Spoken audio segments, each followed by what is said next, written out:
Godzilla and King Kong are back to form the biggest tag team in cinematic history. With a bit of luck, they'll even defeat some of the annoying human characters from the previous movies. We all know the new Empire's gonna be silly, but let's at least hope it's the good kind of silly.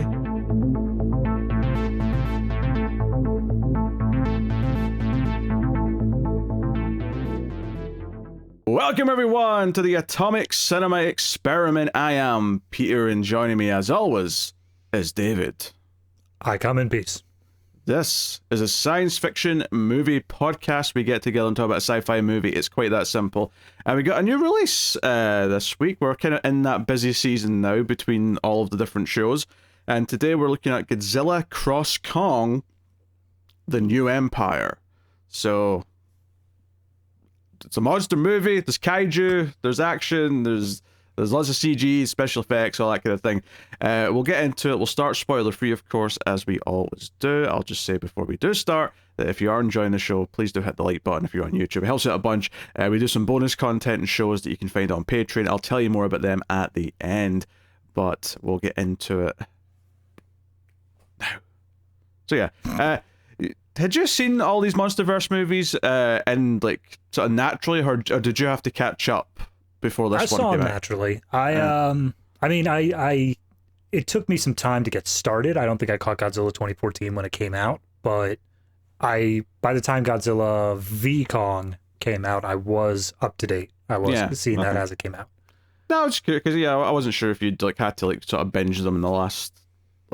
I mean, I did. I binged them since we started. For homework at the end, but like, not to just see them for the first time. No. I mean, I've we've reviewed all these before. You were on the show, and I really like Godzilla 2014. I think it has a lot of atmosphere, it has a really cool vibe. I have always thought it's a little bit of a shame that they completely threw that away immediately for all the other movies and just went with sort of goofy. And I enjoy the goofy, don't get me wrong, but I do kind of like, I wish we got Ghidorah with the tone of Godzilla 2014. But hey, King of the Monsters, dumb, but monster stuff's fun. Godzilla v Kong, pretty similar on that front, like a lot of big concepts. Because one of the things that really threw me in Godzilla v Kong was the introduction of the Hollow Earth. And obviously that's still a thing here, but like it's just already a thing now. I don't have to to get over what are you introducing to me? This weird concept of a whole secret Earth underground. Godzilla v Kong had that whole sequence where it was like, look at the awe and wonder of this world that we get to just fully create and get to decide everything of. And then this time it's like, yeah, we've been here. Let's go to this new area, though. Yeah, it's also, like, immediately there was, like, spaceships almost. I mean, they weren't in space, but, like, the ships that were piloting to go down into the Hollow Earth was like, okay, this is just, like, fantasy technology. This is not even, like, Godzilla 2014 felt like it was set in 2014. This feels like we've somehow snuck 40 years into the future or something like that with some of this tech. Well, wasn't that the end of, I think, King of the Monsters, where basically the entire end credits was basically saying like technology is sent hundreds of years into the future because of all the Titans allowing us to like advance crazy radiation tech and nuclear stuff. I think there was a brief explanation of that sort, yes, to justify it, but still, it was a lot to take in. Yeah. I enjoyed Godzilla v Kong for what it was. I enjoyed the monster stuff. As someone who was definitely more Team Godzilla, definitely enjoyed the outcome. So you say that, didn't Godzilla v Kong technically come out as like a tie? Like obviously Godzilla had the upper hand, but like they didn't give him the full title. What are you talking about? Who would give some like one of the monsters a title in the context of one of these movies? He had Kong down, and Kong was pinned to the ground. Kong got his ass whooped. Godzilla won. The end. Yeah, and then there was there was this, I just remember, I can't even remember the full plot, but I remember there being a specific line of someone saying, "Well, now it's 1-to-1." Like you're saying, who's going to give him a title? It's whoever that person who said that line was. Like, if I learned one thing about these movies is that the annoying characters that it cuts to for one-liners should not be listened to and should be ignored at almost all costs. So, no, I'm not accepting that. All right, fair enough. I know what I saw. I saw the fight, I saw who won, And yeah, obviously they teamed up by the end because there was a threat to take care of. There was a little bit of a mutual respect kind of earned by the end, or at the very least, one tolerated the other. Yeah, I mean, it was the team up between like hero and villain in a comic book, where it was like, look, we've got a bigger threat, we'll deal with it, but then we're going to go right back to hating each other afterwards. Yeah. So. Yeah, I wasn't sure what to expect from this, even after the trailers came out. Obviously, I expected some dumb fun. Everyone was cracking jokes when the trailer came out of Godzilla and Kong kind of storming together like a tag team. Yeah. So, okay, well, I'm going to have fun with that, but I was kind of like, well, the villains look kind of just like generic new villains, as opposed to getting like another cool pull from like Godzilla's past from Japan, where, because we've had Ghidorah already, we've had Rodan. I was sort of hoping, maybe they're going to secretly reveal that Space Godzilla is like the final villain, or maybe they're going to reveal that, I don't know, Destroya's the final villain. I don't know. Anything from like the Toho library. And I'll just say, this, we're not in spoilers yet. I'll just say there isn't. There's no secret final villain that's like a surprise that's going to like wow you around like that. But it does have lots of monster action, and honestly, do I even give like a premise? I don't think it. I mean, there is a signal that suggests that some threat is coming, and the Godzilla is mobilizing. Kong is upset because he's got toothache, and that's where we start the movie. I absolutely okay. So I already had in my mind this idea of like, this is, if you count Kong Skull Island in the counting, this is movie number like 5 within the Monsterverse. And I was already thinking the idea of like, are they going to run out of plots? Are they like, is it going to get to a point where they're just kind of doing like weird stuff? So the fact that this movie opens up with Kong needs a dentist visit, I was losing my mind, because that just seems like, yep, that may as well be the plot of movie 5. Kong needs a dental visit. Like, sure, why not? Obviously, that's not the plot of the whole movie, but just the fact that it opened with that, I thought was hilarious. Well, I mean, I think it leads us into just sort of the general impressions here. David, what did you think of Godzilla Cross Kong, The New Empire? You probably got it right the first time, because this is a Kong movie. Like, Godzilla's there, Godzilla does some stuff, but this is a Kong movie. Which is the biggest problem with it, honestly. Yeah. No, I liked it in the very broad strokes, but it felt very unfocused the whole way through. There were, I would say, 3 or 4 different plots going on, and they didn't really feel like they meshed well, even as we got into the third act. I think one of my biggest problems is that they give a lot in the first half of the movie to the humans plot, specifically, I'm blanking on their names, but the mother and adopted daughter pair from the first movie. Eileen, that was it. They focus on them quite a bit. But by the time we hit the third act, it kind of doesn't feel like it went anywhere. They pretend like it does, but it doesn't feel like they did. And then add on top of that, Kong is basically doing his best Kratos impression the whole way through this movie. And then Godzilla just kind of is there. Like, I can't best describe it without going into spoilers, but like, he barely relates to the plot at all. So by the time you hit the end and all these like pieces come together, it just feels like we didn't earn it. It doesn't feel like we made sense that we ended up with where we did. So a little bit of a mess, but like I said, I like the broad strokes of it. I did laugh at a bunch of parts because of just how insane it was getting, but yeah, not exactly a well-made movie, I would say. Yeah.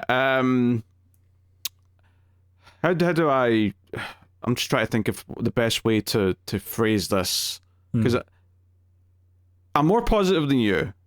Okay. I'll say that to start with. All right. Well, obviously there's faults. Obviously there's things that, we'll critique, and I think going into this with the expectations of just something that's like in a normal sense good is is obviously, especially since Godzilla Minus One was like an actual good movie, and that was the special thing at the end of last year. There was no way this was ever going to measure up to that. But I had a really good time with this. I liked it more than the last movie. Really? Okay. Quite a bit, in fact, because one of the things you said there, I think it's not that I disagree necessarily in a vacuum, but I disagree in comparison to the last one. I think the last movie, and to an extent even the previous movies in the MonsterVerse, were far more like troubled with following too many plot lines and characters that they were trying to cobble together. In comparison, I think this was way more focused than the last movie. Everything fed into the one key goal. I liked the fact that for several extended periods of time, this movie just started ignoring the humans. Not only just because we got extended story without them, but it didn't do that thing where when we got to a big fight scene, it would constantly cut back for their reactions and one-liners. It just didn't do it. You know, when we get to the big third act, like, okay, we're getting the big throwdown, we just stay on the monsters for like 15 minutes uninterrupted with no, like, barely a glimpse of the humans. And I appreciate that. So as well, so one of the things you said there is that, you know, we spend a lot of time in the first half with the humans and they kind of like, you know, sort of filter out as the movie goes on. I thought it was one of its biggest strengths. I'm like, yeah, like, you've made me wait for more monster action. Get rid of these shit bags, these skin bags that we refer to as human beings. Get rid of them. I fully agree. I if I sounded super negative on the point of like I wanted more humans, I didn't want more humans. That's totally not. Okay. I was actually more so probably going the opposite route of like they spent so long pretending that the humans were going to matter at all, and by the time it hit the end, it's just like, okay, but like never mind. Like I would have liked it to just be like, all right, well, screw it then. We don't even need them. No, I don't know. Like, I think they do one important thing and their journeys to get to that one important thing. I actually thought it was refreshing how simple it was, and that just one group of humans are going to go into the Hollow Earth and they go looking for a thing, and the thing they eventually find will help advance the plot and set up the third act, and that's it. But once we get to the third act, it's really it's Kong and Godzilla and whoever the villains are that we're going to focus on. And I kind of appreciate that. I like that it tries to tell a story with Kong without any humans around, where it's effectively like not a silent movie, but like, you know, there's no dialogue. There's not even it's not even language. It's not even like Planet of the Apes where there's a lot of sign language or anything like that. It's just purely visual and just seeing the actions that are being performed. Now, I'm not saying this is high art. I'm not saying this is you know, I still like Godzilla 2014 quite a bit more, but I do think in some ways this movie addresses a lot of the general feelings and complaints that people have about these movies, is all the dumb humans and just give us the monsters. It came in at just, only barely admittedly, but just under 2 hours, when it would be very easy to have this feel bloated and be over that. Oh yeah. I thought it was leaner. I thought I enjoyed, it's probably the most I've enjoyed Kong so far in this franchise. Oh my. Are we getting a Kong fan joining in today? Oh no, Godzilla's still better, right? Yeah. And he was still the better of the two in this, frankly. But he had a bit more going from it. I felt like he had more of a character this time. Like, you know, so many, like, there's been so many versions of Kong, and so many of them start kind of in similar ways. And I think one of maybe the biggest problems with the MonsterVerse is that I get why Monarch, the entity, was created to try and sort of tie it all together. But I think at a certain point, all the Monarch stuff just kind of felt like everything's been filtered through this because it's the convenient way to tell the story, but it's not necessarily the most interesting way to interact with these monsters, like having just this research team who are constantly studying them. And at least here it kind of felt like, don't get me wrong, it makes up a lot of its own lore and it delves into stuff, and you know, the villains of this movie are kind of like, oh, there's all this backstory to it and things like that, and it's all just kind of fluff. It's all just sort of, okay, this is the bare minimum, setting things up, you know, they're there, we'll get to it, right? Yeah. It ain't high art, but as someone who has watched a lot of the Japanese Godzilla movies, like, some of the fun ones aren't the ones that necessarily, like, push boundaries or do something special. I mean, obviously those are the best ones, but a lot of the fun ones are just the ones that know when to just have fun with the monster stuff. And, you know, I won't spoil too many specific moments, but Godzilla gives a goddamn suplex at one point in this movie, right? Right? The moment that happened, I thought of you. I was like, of course he did. I'm tempted to hand it a 10 right there now, just for that. Okay, like I feel like if nothing else, this movie, Adam Wingard directed this, right? I'm not misremembering that. Okay. If nothing else, Godzilla v Kong, it felt like oh, okay, he has to kind of like deal with all these loose ends and stuff that have been sort of left with he came in, the table was set from the previous movies, and he had to do something with that. And I think it's really notable in this that all the returning characters in this are all returning characters who were introduced in Godzilla v Kong. All of the characters prior to that who did come back for Godzilla v Kong aren't here anymore. It felt like he's only using the characters that he set up. And, well, I'm not necessarily against him having the other characters back, but it does it's kind of emblematic of this movie as a whole, I think, which is that, okay, he did the transition with the last movie and had the first encounters and all that. Here he's just doing a fun plot that he wanted to do. He understood the assignment. And I think, for better or worse, now obviously there's some people that this movie is never going to work for. They're just going to think it's dumb, and that's fair. It ain't for you. There's no denying that.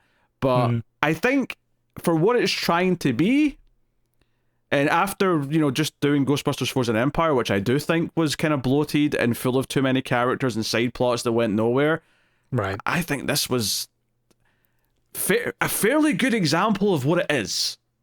No, yeah. I mean, I agree. I don't want it to sound like I hated this movie, because I really didn't. I like I said, I was having a good time. I was laughing at how insane it got. Like, it was a fun time overall. I think for me, and it's, again, very difficult to say this without spoiling anything, but like, for me, it's a matter of, it felt like there were a lot of moving pieces that were all being set up in the second half of the second act.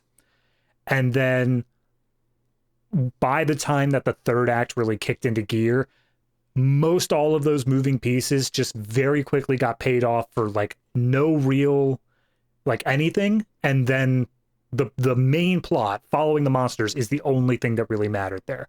So it made it feel like a lot of the other stuff we were setting up earlier on just kind of fell by the wayside. That's the only thing I'm saying in terms of like the plot feels like it's just kind of scattered there. I think that's fair, but I think the monster stuff is the only thing that matters. I mean, you're right. And I think I was just happy with the human plot here because it was it was just one little group of characters. We weren't following, the podcast guy and Millie Bobby Brown are doing a thing in this country, and over here we've got Rebecca Hall doing all this stuff with Kong, and over here like there was so many things going on in the last one, and there was a Skarsgård doing stuff in the last one. I remember that too, right? Here I'm actually surprised he didn't show back up. I don't know. I guess they figured why. Well, because they got Dan Stevens, who, maybe it's. I don't know. Is it bold to say he's better than Skarsgård? I mean, he's filling the same role, and he's a more interesting character. Because if I remember Skarsgård's characters correctly, it was just basically his entire character was, I want to prove Hollow Earth is real, and now that it's proven, he was very bland. Yeah. All right, you're done with. Bye. This character of Trapper that Dan Stevens plays, he's basically a vet for Titans, right? That's effectively the. But like an Ace Ventura sort of vet, like he's like super into being like weird and just he's one got with an the attitude. animals. Yeah, and he always plays rock music and stuff when he's doing these various things. He's perfectly fine. I don't think he's a great character, but I think, and this kind of just goes for the humans in general in this, compared to previous humans, they're inoffensive, right? Yes. Because, like, I love a lot of the monster action in Godzilla King of the Monsters, but they take good actors and made me dislike them with, like, some of the lines. Like, Bradley Whitford is a great character actor. He's a very funny man, and they made me cringe every time he opened his mouth in King of the Monsters. Yeah. Here, the human stuff, it's not, like, solid gold by any means. I got a minor chuckle out of a few of them occasionally. But it was, they're here to set up some certain things, and that's it. Just to give us a through line, because we can't follow the monsters the entire time as much as that sounds like it could be fun. If anything, I want to compliment it and say it did feel a little bit ballsy, some of the extended periods they did go without humans or dialogue. Like, when we're getting extended sequences of Kong just sort of going about his day and like what he's up to and how that advances some of his. Kong has his own plot.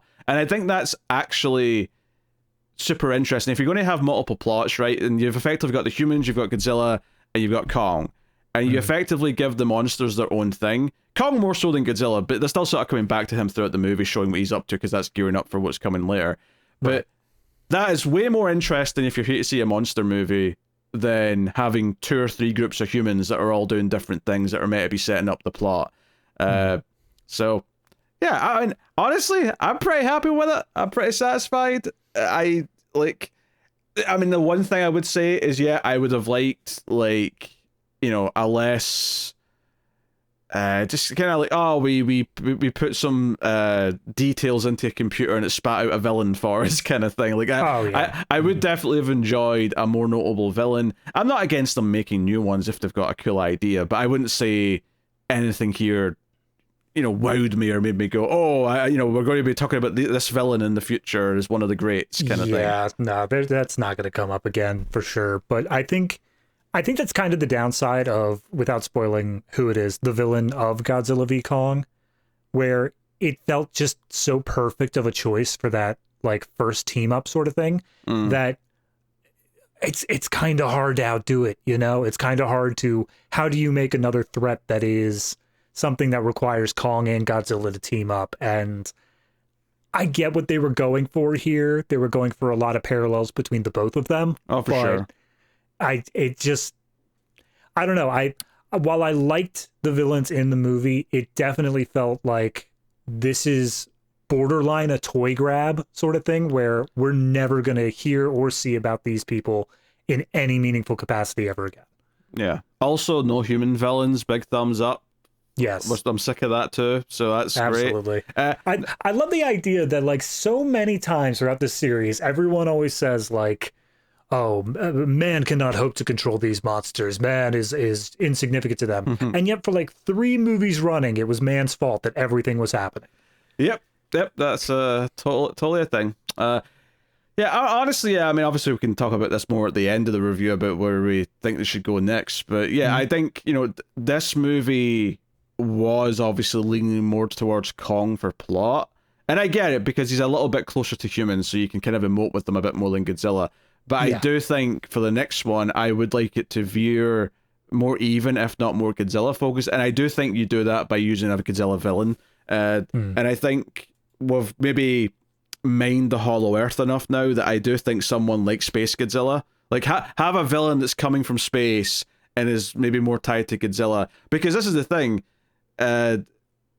So far, Kong, by and large, goes to Godzilla for help for things.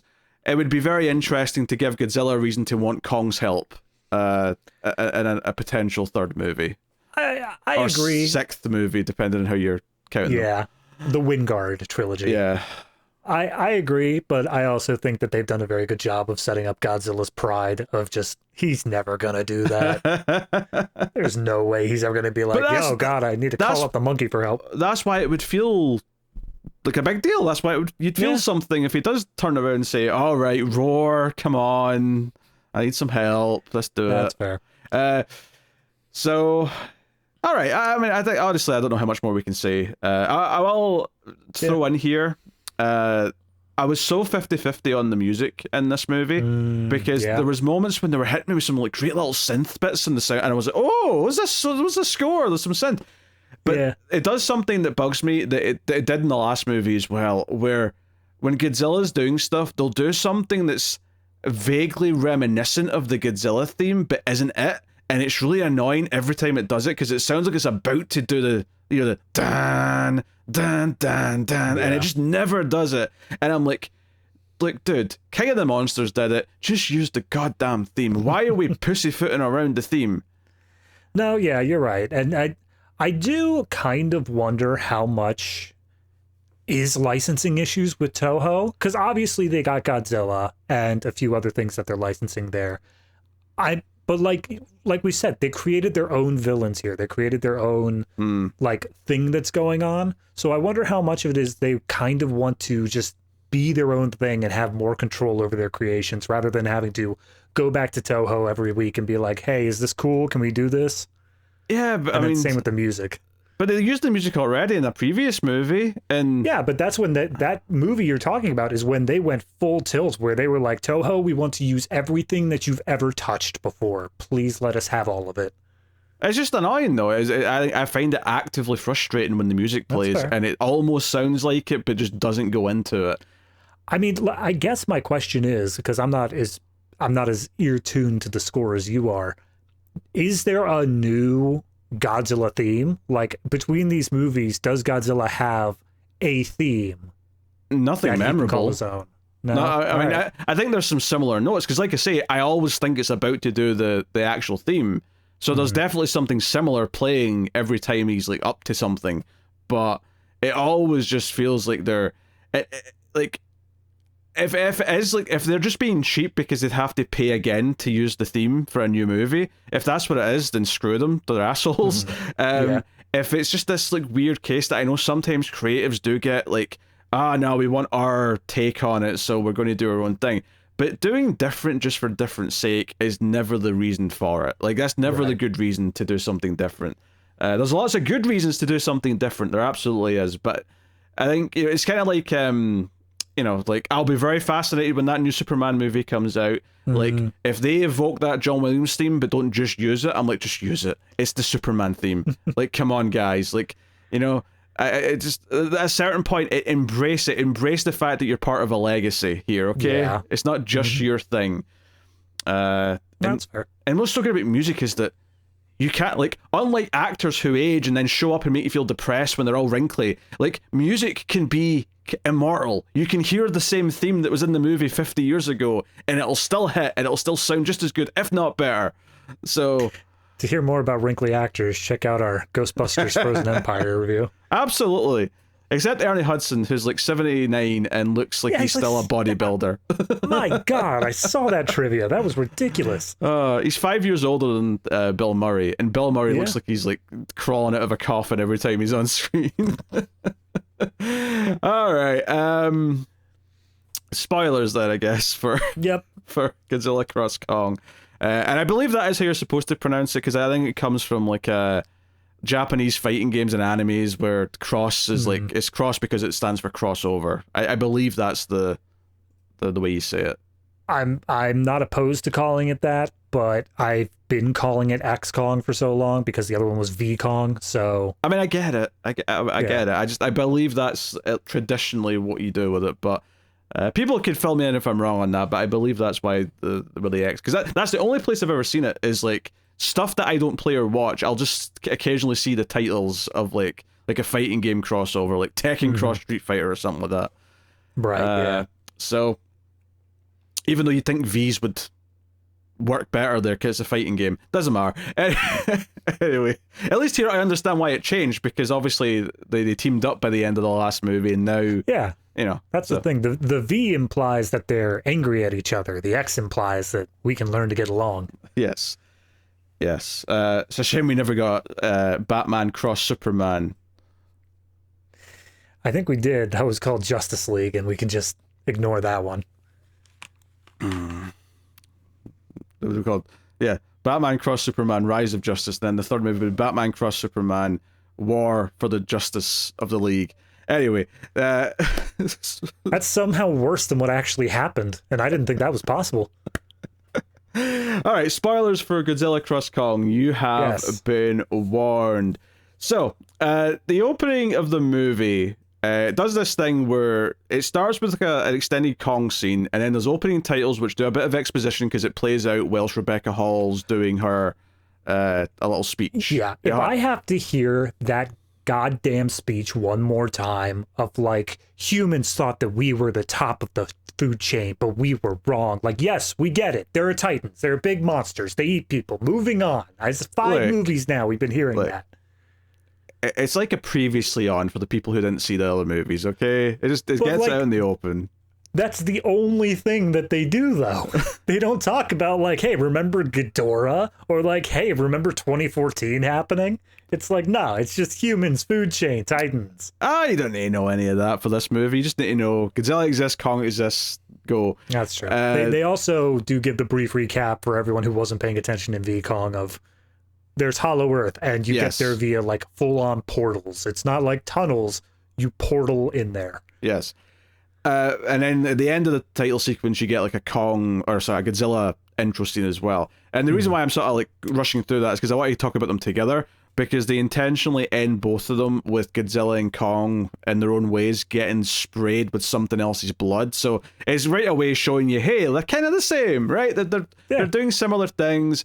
Kong picks up like a big hyena type thing and rips it over his head and gets covered in, was it green blood? I would say yes, it was green blood. We're getting down to that PG-13. Let me tell you.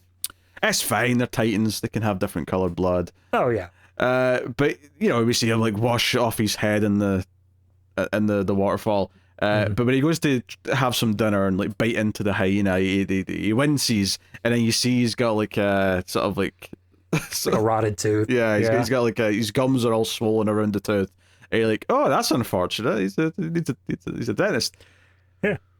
And then we get reintroduced to Doug, who apparently, according to the Wikipedia page here, is essentially the dog of Kong that he picked up in Hollow Earth, that little reptile thing that started eating his food.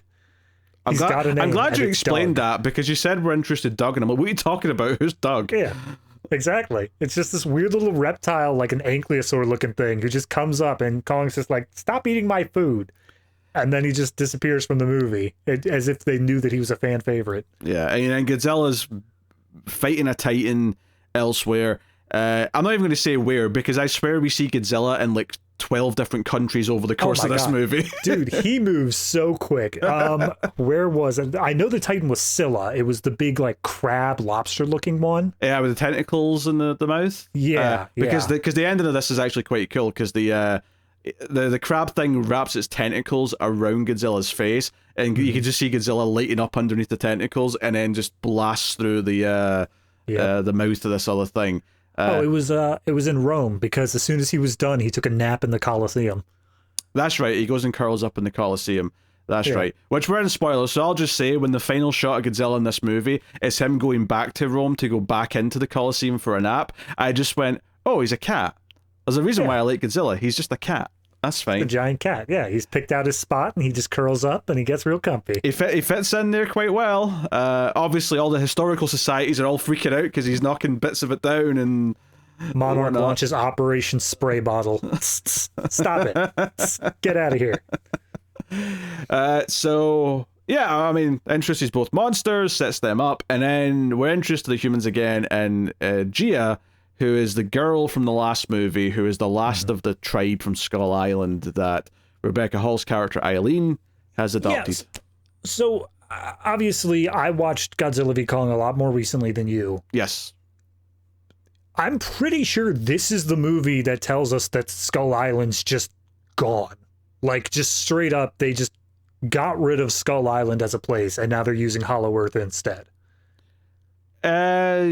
Yeah, well, I mean, the fact that it's destroyed seemed to be new here, like, because that caught me off guard. But I mean, it did seem like they transitioned to Hollow Earth in the last movie anyway. I don't think that was a surprise. I remember them saying something along the lines of like, we're keeping Kong like away, because remember he was in like the bubble or whatever to start. They were keeping him away so that Godzilla didn't come and just wreck him. And they never really mentioned like what happened to Skull Island, but this one, it straight up says that storm that was protecting it shifted, and then everyone on the island died except for this young girl who got evacuated. So, new lore, I guess. I wonder if that was something that was already like sort of written down for the last movie, but for whatever reason they cut it out of the movie for time or for pacing. Maybe. And this was just like their way of like, okay, let's just sort of try and fit that into this like news report that's on TV, just to. It's not even a news report. It's like a Monarch like recap video she's watching. It wasn't like a public thing, but so that sets up that she had obviously this sort of psychic connection to Kong in the last movie, and she starts getting these visions, which happen to coincide with these like readings of energy or signals coming from the Hollow Earth. There's like something that's syncing up with her and is also being picked up on the machinery down there. It's like 3 big triangles on a seismograph. Yeah, which Rebecca Hall gets concerned about, and therefore goes to find Brian Tyree Henry's character, the podcaster, named Bernie, which Yes. is so funny to me. This has become and it's funny that this is like right after we did Ghostbusters, because I remember both Ghostbusters and Godzilla v Kong, which were they both 2021? I think they were, yeah. I think so, yeah. I remember after those two movies in relatively close succession, I remember me and Tim just sort of like, is there going to be podcast characters in every movie now? So it's just funny the sequels hit very close together, because I'm like, oh yeah, he's a podcaster, and he's. I also love how in movies all the podcasters are like one person podcasters. They're just sitting there on their own talking for. Oh yeah. I mean, which do exist. I'm not saying that doesn't exist, but it's like they never have There's never a co-host. There's never like two people talking about something. It's because all of the producers and all that, the only podcasts they know about are the true crime ones. The person sits down being like, now let's investigate this thing that happened in the middle of nowhere. It's never the people like us who do not have as many listeners. I will say, like, I feel like Bernie here should really like learn some more tricks of the trade, and I don't mean specifically podcasting, but there's a bit later on where he's trying to film stuff in Hollow Earth, and he's doing like live voiceover, and he gets annoyed because Dan Stevens says something, and I'm like, Bernie, just focus on getting good shots. You can narrate all this later. You can literally just do voiceover at home when you're done, and it'll be better because you'll have like be able to script it out and like thought of all, like a bunch of cool things to say. But he knows that he also has to dump the raw video files because there's going to be conspiracy people who say that this is edited. So he needs that to look good too. Yes, yeah. There's flat earthers and there's one layer non-hollow earthers. Yeah. Can you imagine the conspiracy theorists who, like, all of the governments come out and say Hollow Earth is true, and they have to be like, nah, we're not that special. It's a normal Earth. It's like, what? No, what?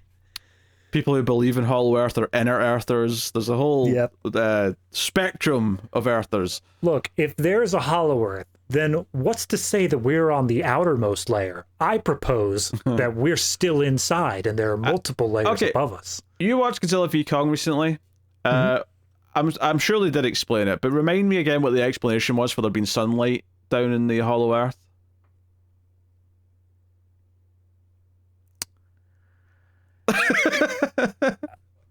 Okay, never There's mind. a lot of energy pockets. Never mind. Yeah, no, I don't think they give any explanation. Did they not? They must have said something. Maybe, but like, if it's anything, it's just like there's a natural source of energy, and that's probably all that's giving off light. I think that's it. Okay.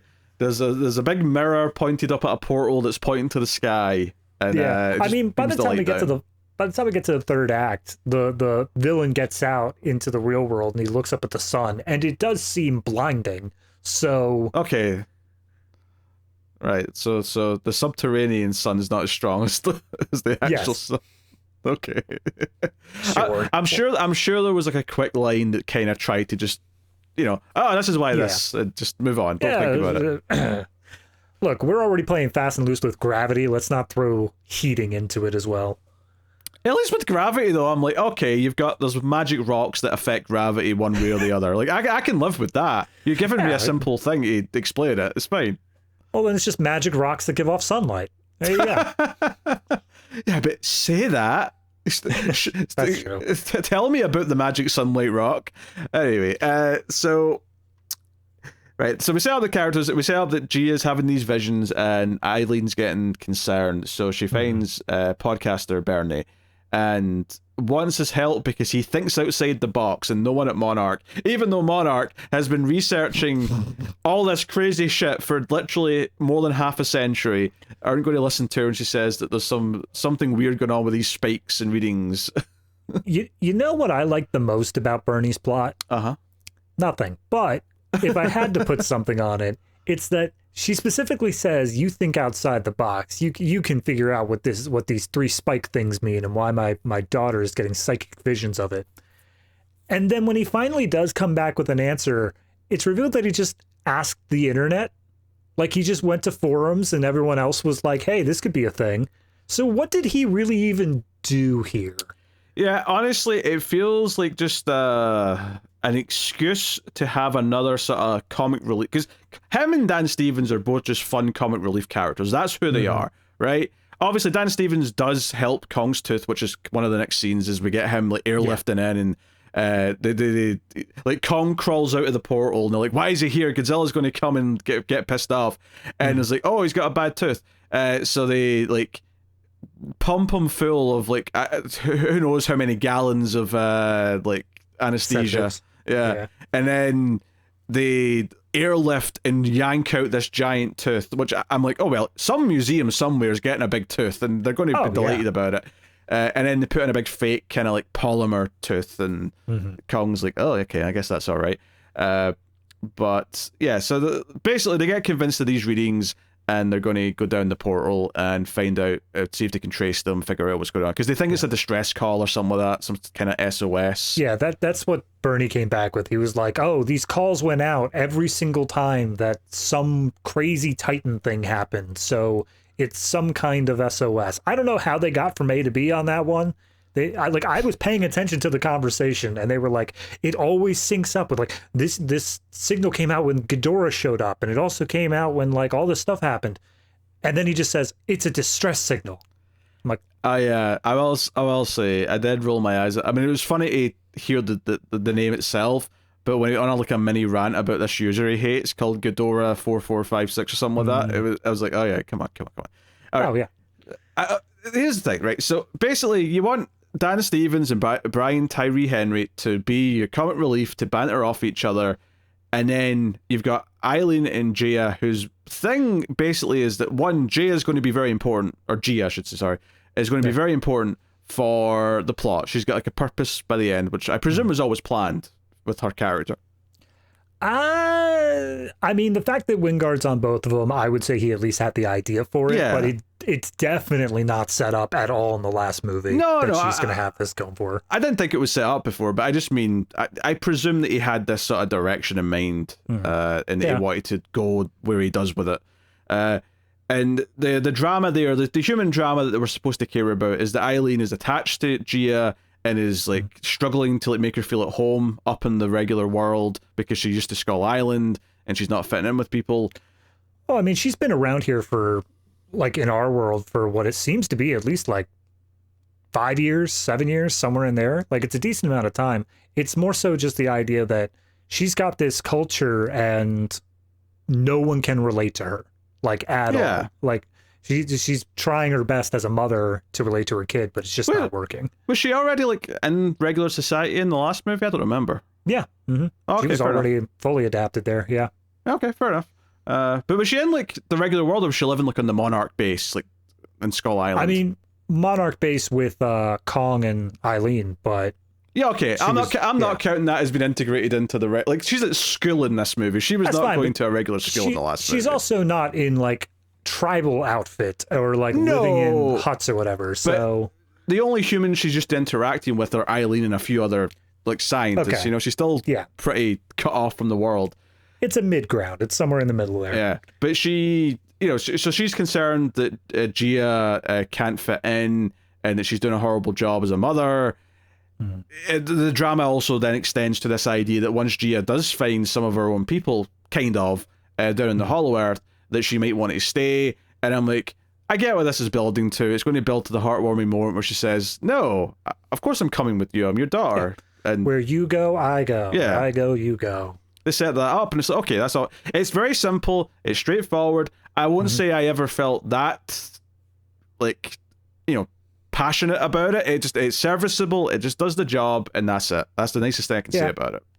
I mean, I get the idea of her having to stay is, you know, the larger idea. I kind of thought they were going to go the route that because of what she has to do, which we'll get to in a minute, I thought they were talking about like how she might have to sacrifice herself in order to make that happen. And of course, that's a much bigger deal for the mom, but no, I just didn't end up. I don't think there was ever a threat of that, really. I get why you could see it if it was a darker movie going that route, but well, when she's doing it, there's like some particles coming off her hand, and I'm like, is that her life force? Is she being drained? What's happening? So yeah, I mean that's basically the human stuff in a nutshell. There's a couple of back and forth with the two guys, like probably the most amusement I ever got out of them. And I'm just getting like the like we'll talk about what the humans do in terms of advancing the plot, but just in terms of their own things, you've got a little bit of like the guys bonding, and like at one point when Bernie's scared, he kind of like holds Trapper's arm like it's his girlfriend or something. Yeah. Just like protect me, I'm scared. When Trapper comes in for the big save at the end, Bernie literally just like rushes over to him and says the words, "I am going to kiss you on the mouth." So it's the sort of thing where I think these characters are inoffensive. They never like cross a line into me really liking them, and certainly not caring about them. But they're never offensive and annoying. I would say they're kind of just on that line where they're fine. Like I can live with them. They're there. No big deal. Yeah, that was my big thing. If you listen to my homework for Godzilla v Kong, I was not looking forward to Bernie's return. I thought that he was by far one of the most annoying characters in Godzilla v Kong, and they did a shift here. They did a shift, and I think that what helped his character is that every other word out of his mouth was not some conspiracy theory, because that's what annoyed me so much in the first one, was that he was like, they were going the full 9 yards of like, oh yeah, the government puts fluoride in the water in order to make it easier to control, and I'm like, stop, you're annoying me. But this one, he's just enjoying his time in Hollow Earth. That's literally his entire character. He's just like, I am going to be so famous because I'm the first podcaster who was allowed down here in Hollow Earth. And then his coming to terms with like, oh, well, maybe I could just be okay with the person who saved the world twice. Yeah. I'm all right with that. Dan Stephen points out, hey, look at this tribe who's been untouched by like the rest of the world. Like, do you realize that you'll probably ruin their existence if you like show that they exist and people start come looking for them and stuff? May take some time because it takes a lot of tech and money to get down here, but I was gonna say, do they think a line's just gonna open up to the portal and like everyone's just gonna go, wee? There's going to be some version of Musk in this world who's going to start doing commercial flights down. Some rich assholes are going to come down, and we saw that. That was Godzilla v Kong. That was the villains. We did that. Precisely. But there's always another rich asshole. Come on. There's always more. Always. It's actually funny because so there's another woman who's kind of running the base up on Earth where Rebecca Hall is. Like the full director of Monarch at that point. Yeah, Hampton her name is. And there was a moment because the head of security that's going to pilot the ship and take them down is a Scottish guy. And this woman is New Zealand. Rebecca Hall is American and Dan Stevens is English. So there was a scene where they were all talking to each other. And I just sort of smiled at how like much of a concoction of accents I was getting from like every direction in this scene. I was able to understand Dan Stevens and Rebecca Hall fine enough. The Scottish guy, I feel I've adapted to over the past couple of years. But the New Zealand accent took me for just a little bit of a loop. Every once in a while there was a word there where I was like, I'm sorry, what? And from context I got it, but like it was a little bit thicker than I was expecting. Yeah. It was just kind of wild that we had every character had a different, like not even just like obviously you could have 4 Americans who all have different American accents, but this was four, well, not corners because England and Scotland are pretty close to each other, but but you know, pretty widespread, all things considered. So basically they're going to go down and see what the signal is. Then that's the main gist of the human plot, and I think we'll stick in the humans for a bit as well. Yeah, they also lost touch with the Monarch outpost base that was down there keeping track of like what's going on with Kong, because there was a like rock slide or something that opened this big chasm right next to Kong's home, and as soon as that happened, that's when everything started going screwy. Yeah, then we got the impression they were stepped on by something, but when they get down, you know, they look around, they set up something for the third act, which is these flying big alien looking birds, basically. Like electrified like lizard bird things. It's the creatures from Avatar.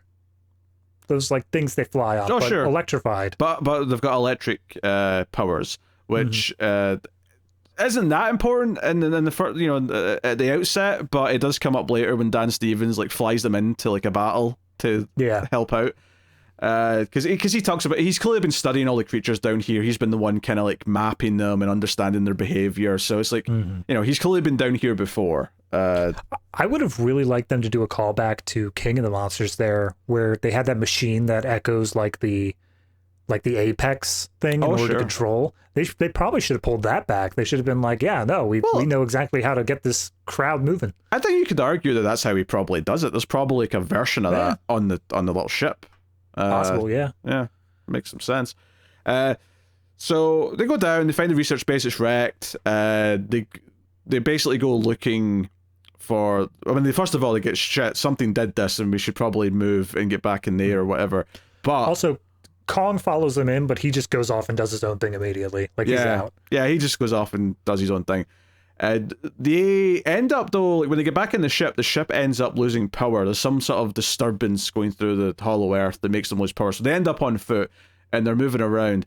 And there's some bickering and whatnot. The Scottish guy's getting really upset because everyone's talking and like not following his orders, because he's meant to be the one like sort of there for safety and like taking charge.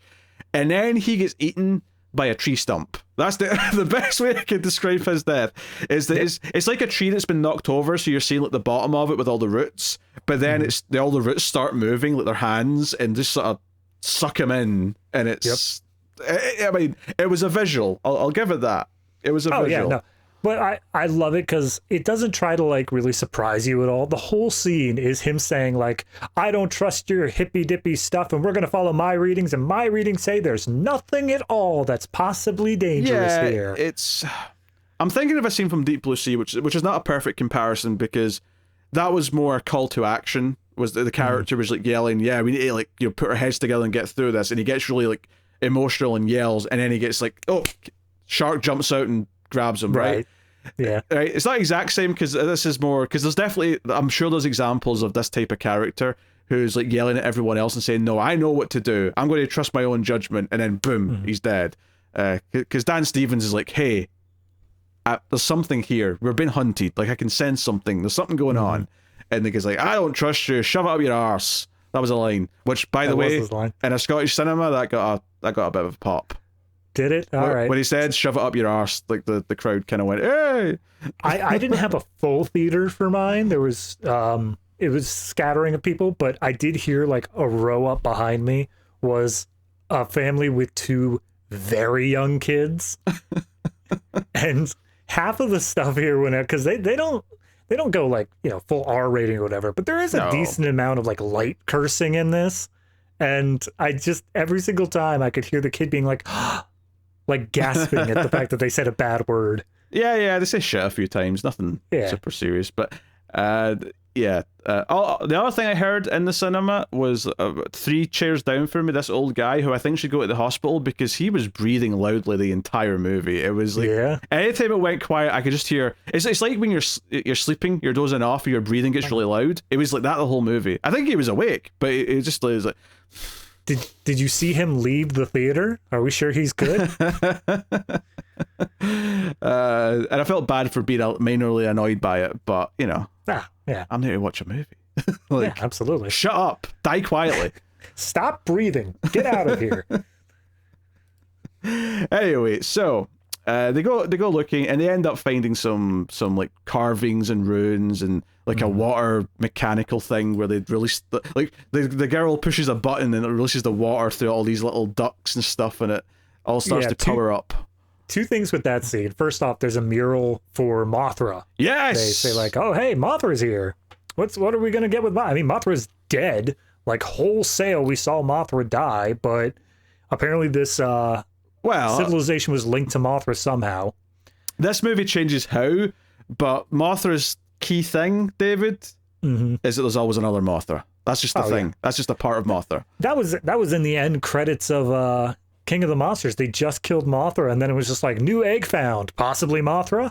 Yeah. But then the second thing I loved about this scene though was that the Trapper character, he has been 100% right this whole time. He's been like, there's something going on here, something's bad, and he's always been right.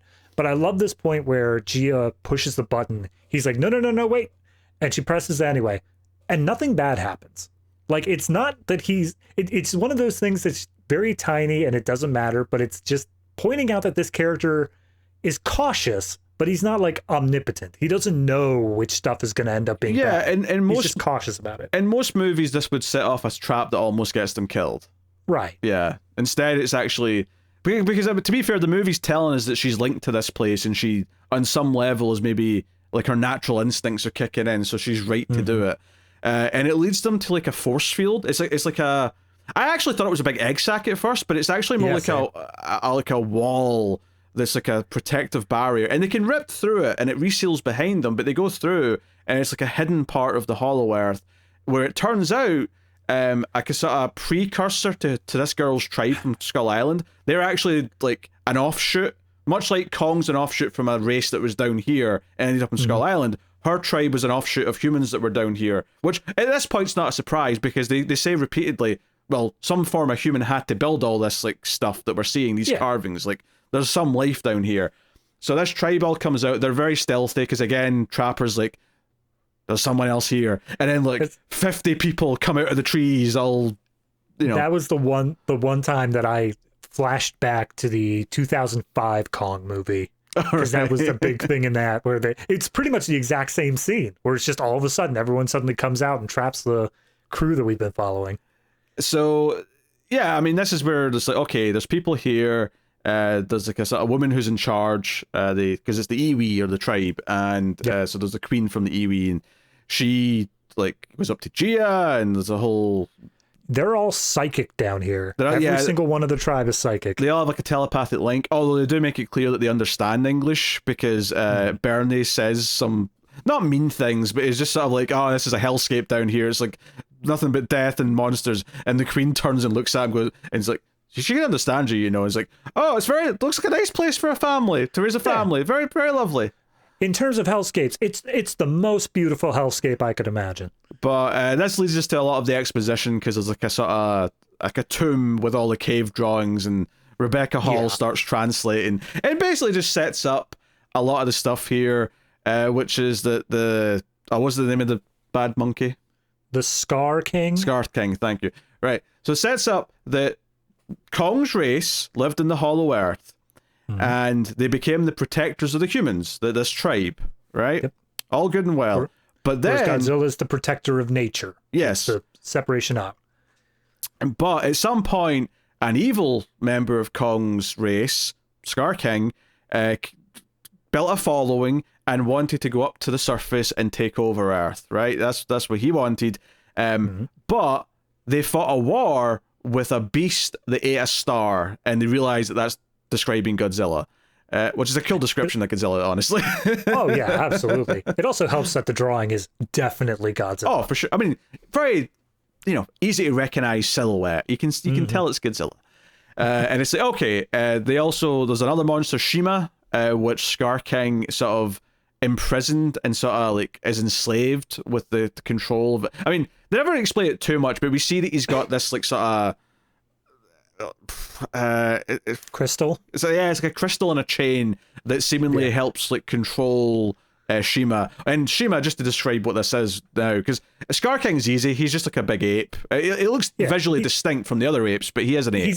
He's the same height as King Kong, but he's like an orangutan, sort of. He's like lankier, and he's able to move a bit more mobility-wise than Kong is. Shima is actually bigger than Godzilla, but he's on all fours, and he's white. But his power, which makes him feel more like Godzilla, is that he has a breath power, except his breath is freeze breath, and it's like dangerous freeze breath, which like, obviously we'll get to what he does with it later, but... Pete... Uh-huh. Within 1 week of each other, I've watched 2 movies where the subtitle has an empire in it, and there's the threat of a giant monster freezing things. The moment that really caught me is that late on in the third act, there's a couple of shots of like a beach and like the water's freezing, and I'm like, oh, this is very similar to something that was in Ghostbusters. This is weird. We all know that Ghostbusters moved up the schedule so it wasn't competing with Kong. I get it now. 100%, because whichever one you saw first, that was going to be the one that gets the crown of like, oh, we did it. The other one copied us. yeah, I can't say I was thinking that, really. It's an amusing comparison, but I'm not giving either of these movies points for originality. Oh, no. I'm just finding it weird how ice is like a central theme of both, and the subtitles are similar. Like, if it were one of those, whatever, but both of them is weird. So, the main thing here is that they talk about how there's like they believe that a member of their tribe will come from the surface world and will rebirth Mothra. That's what they're expecting, and they think that Gia is that person. And at first, Rebecca Hall's worried because it thinks, she's like, oh, she's going to like fit in here better. She's going to leave me, whatever. But Gia fulfills her thing and wakes up, Mothra, and it's just a big spectacle. And one of the things that I think a lot of fans of Godzilla in general felt about King of the Monsters, even if they really enjoyed it, is that Mothra, was kind of taken out a bit easy. She had a bit of a weaker ending. So it was like, okay, like she deserves to like have a chance to like kind of have a bit of a comeback and have some big moments. And I think this movie offers her that, and doesn't necessarily give her too much, but she's also still around. But we can still see her next time. So yeah, you know what it reminded me of? It reminded me where if you translate over Godzilla v Kong to be Batman v Superman, this is how they should have handled Wonder Woman. Don't try to stuff the resurrection of Mothra into the movie where we're getting Kong versus Godzilla. Put it in the sequel. Get this trinity of characters that we all love so much coming in on this movie. This is how it should have been done. Also, Mothra, why did you say that name? I would love to see like an animation of Godzilla standing over Kong with like atomic breath at the ready, and then he's just like, save Mothra. So I think we'll go to Kong now, because I feel like all the other things the humans end up doing at this point all tie into what happens with Kong anyway now. I mean, should we just go through Godzilla real quick, because it's only like 3 scenes? I mean, sure. I mean, he obviously feels this signal. He goes to, I think, France and absorbs a complete nuclear power plant. They think he's up to something. And I did think at one point, they send in some jets to stop him, and obviously Godzilla like swipes the jets out there, and the people flying them die. And all I could think was, he wasn't going after any... I mean, I'm sure there's maybe a couple of casualties at the power plant, because they weren't expecting him. But, like, just let him go back out of the water. Why are you trying to fight Godzilla? What are you doing? This is one of those things that I wish they would establish more in universe, is, like, what is the response to Godzilla specifically? If any other Titans start attacking, it seems like the response is, fight against them. But like, everyone at this point is aware of the fact that Godzilla is the one who takes care of things. He's the one who shows up and gets things back to normal. So I feel like there should be at least some awareness from world governments of like, Godzilla's draining our power plant. Well, we better just let him do that, because clearly he has a reason for it. It just made me think, whoever's president of France in this movie's universe is an idiot. Like that's all it made me think. I was like, God damn stupid French, what are you doing? Yeah. But they make sure to sell the toys here. So Godzilla starts off as just Godzilla as we know him, like totally blank skinned. And then once he absorbs all the nuclear power plant, he gets that blue like light cracking through his dorsal fins and scales. Well, which we've kind of seen before. That's not completely new. But then, of course, he makes his way to the Arctic, and they're like, okay, what Titans up there? And I'm like, how many Titans are on Earth right now that you're tracking? Because they had like a sort of like a database full of Titans that are kicking about. I'm pretty sure, like, at the end of King of the Monsters, when everyone came up, it was up in like the upper 20s, I think. But considering how many get killed, like, no problem at all by Godzilla, I think they're probably down to like 6. Yeah. Like, there's no way there's that many anymore. Because he goes to the Arctic to fight this sort of big, like, electric eel style, like, kaiju that's in the water. And they theorize it's for him to, like, absorb all of the energy that comes from him. And it's all pink energy, which is how we get to pink Finn Godzilla. But I do want to point out, though, just to contrast this with Kong a little bit, because by this point in the movie, Kong had just fought, like a serpent monster in water, and I thought, again, much like the opening with them, getting covered in blood in different colors, this was again this idea that there's some mirroring between Kong and Godzilla throughout the movie and like what they're doing, which I thought was cool. It was kind of like making them look kind of even keeled in a lot of ways as it was going through. that was the thing with Godzilla v Kong, is that it was showing their massive differences to each other in order to set up like why the fight needed to happen between them. But this one is kind of mending that rift and showing, yeah, you're not so different after all. Yeah, Godzilla gets completely wrapped by the eel thing, but then just, again, readies up the atomic breath, and it just cuts to like a shot above the water, because this is all taking place underwater, and you just see the beam come up from below. I will say that apparently, based off the movie's explanation, all of this energy that was like trapped in this iceberg and this beast is solar energy. Oh. So technically we do have like kind of a version of Space Godzilla to an extent, is that it's solar powered now instead of nuclear. Okay. I mean, after all energy is energy. Godzilla can, and the solar radiation, so even that fits in. Yeah, perfect. Godzilla can't get sunburned. He just takes it in. Perfect. And he sort of cocoons in the ice a bit as he's absorbing all this energy, and he sort of stays there for a while until, something makes him wake up. In fact, until Kong's plot basically like reaches its peak, and he's like, oh, time for me to get involved. Oh, which, by the way, there's a shot when Kong does come up to intentionally try and draw out Godzilla. Godzilla does this like dive off a mountain into the ocean, and it's goddamn beautiful. It's epic. It is. I loved it. It is. Yeah. I every time Godzilla had one of those moments, like the suplex, that dive there, first thought was you being like, just sitting there going like, yeah, get him, Godzilla. He's just so much killer. It's just not even close. So Kong's plot though is that he goes off on his own, and he's he finds this new area to go into, right? He ends up sort of stumbling into... It comes up saying, like, the subterranean in the Hollow Earth, which is like, is this the underground of the Hollow Earth? That's confusing. Right. That's the part that got me, is that, okay, you introduced Hollow Earth, and they even gave themselves an out by Eileen saying only 5% has even been mapped or explored or anything like that. So they have tons of other areas they can look at, but they had to specifically put this area below the below area. And it just seems like too much. The name's the only problem. See, if it was just named something else, I wouldn't... The name makes it sound like it's another layer, when I feel like it's just a closed off section, and that'd be fine. Because I mean, we already have the thing of like the mountains from above and below. So if you just show me an area that's like them interlocking to the point where there isn't any space to get in, I'd be like, okay, that makes perfect sense to me as to why this hasn't been explored. And it turns out this was a prison, effectively, for Scar King and his apes. But Kong stumbles in here looking about, and is basically... Well, first of all, obviously, we get the intro of, like, Mini Kong, of Kong Jr., whatever we're calling him. Yes, he does have an official name. Let me see if I can find that real quick. It is Suko. Suko, okay.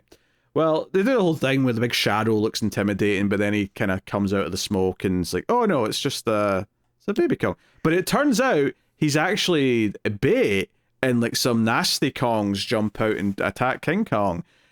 So Kong, we get a big fight sequence here where Kong has to like beat the shit out of him. He intentionally saves one that almost goes off a cliff, but then that one tries to kill him.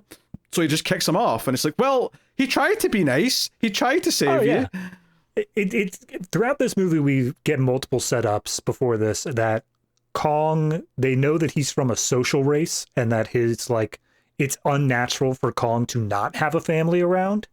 So he's been looking for his family all across Hollow Earth, and now that he's finally found one, they start attacking him, but he doesn't want to kill them. He wants to be able to be like, no, brothers, it's me, your long lost cousin, Kong. Let's have a barbecue or something. Yeah, the best part of this scene though is that when they all start attacking him, including Suka, the mini Kong, Kong picks up Suka and starts hitting the other apes with him. Oh god, I love that so much. Suko's just on his face and is like scratching at it. He just pulls Suko off and just wham, and oh god, I was dying in the theater. It was such a good shot. It was very good. I definitely got a chuckle from the crowd. Yeah. But ultimately, Kong kinda, like, once he's taken care of all the adult apes that attacked him, Suka, like, he kind of... You sort of joked at the start that he does a sort of Kratos kind of thing where he sort of like enforces that he's in charge. But Suka's still trying to screw him. Like, Suka leads him to a water source where the serpent thing is. clearly thinking, oh, this'll deal with him, and then I can get back to where I'm supposed to be. And instead, Kong, has a big fight scene, kills it. Fun enough fight scene. And it's not until he's eaten, and which, by the way, like, really disgusting watching him eat this, like, innards of this serpent, like all the snaky bits that he's sucking up. It is, but there was like a certain point in there where I was like, I'm sure for him, this is like a delicacy. Oh, I'm sure he's he just loves like it. Yeah. all up on it. But he cuts off a bit and offers it to Suka, and Suka's like taken aback at first, but ultimately sits down next to him and starts eating. It's like, okay, he's bonding. He's kind of becoming a father figure. Very nice. Yeah. You get through the course of the body language here that Suko is bonding with Kong, but also that he clearly comes from a bad place. Like, as we saw with the other apes, they were so willing to attack. They've all got like some level of war paint on them as well. Yeah, they all have like red like streaks on their chest and stuff. Yeah, and you really pick up the fact that Suko, it's not that even that like Kong is being overly generous to him, it's that Suko has never had any generosity given to him. Yeah. So, well, I mean, they're effectively like a race that lives in fear. Like, Scar King has them all. We don't really know why they're moving a bunch of rocks because Suka takes Kong to like where everyone else is, and like they're all just moving rocks like slaves, basically. The idea that I thought it was that they say, so we kind of skipped over the backstory a little bit, is that as we're reading the scripture on the wall, there was a war between those evil apes and Godzilla. Godzilla himself, and he's the one who trapped them down in this underground cavern with like all these rocks on top so they can't escape. The way I thought it was that this cave-in happened, it allowed the cavern to open up, and they were basically just moving rocks out of the way of the cave-in, like so that they could immediately get out. That's what I was thinking. I don't know if that makes any sense to what we're shown, but maybe. I kind of took it as like the entire, quote unquote subterranean area. They could move about in freely. I didn't necessarily get that they were specifically in this big cavern. You may be right. That makes actually more sense in terms of them being trapped. But because part of me was thinking, like, could they really not get, like, they've been down here for thousands of years or whatever it's been. Did they really not find an exit by now? Like, it feels like Kong sauntered in here relatively easily, all things considered.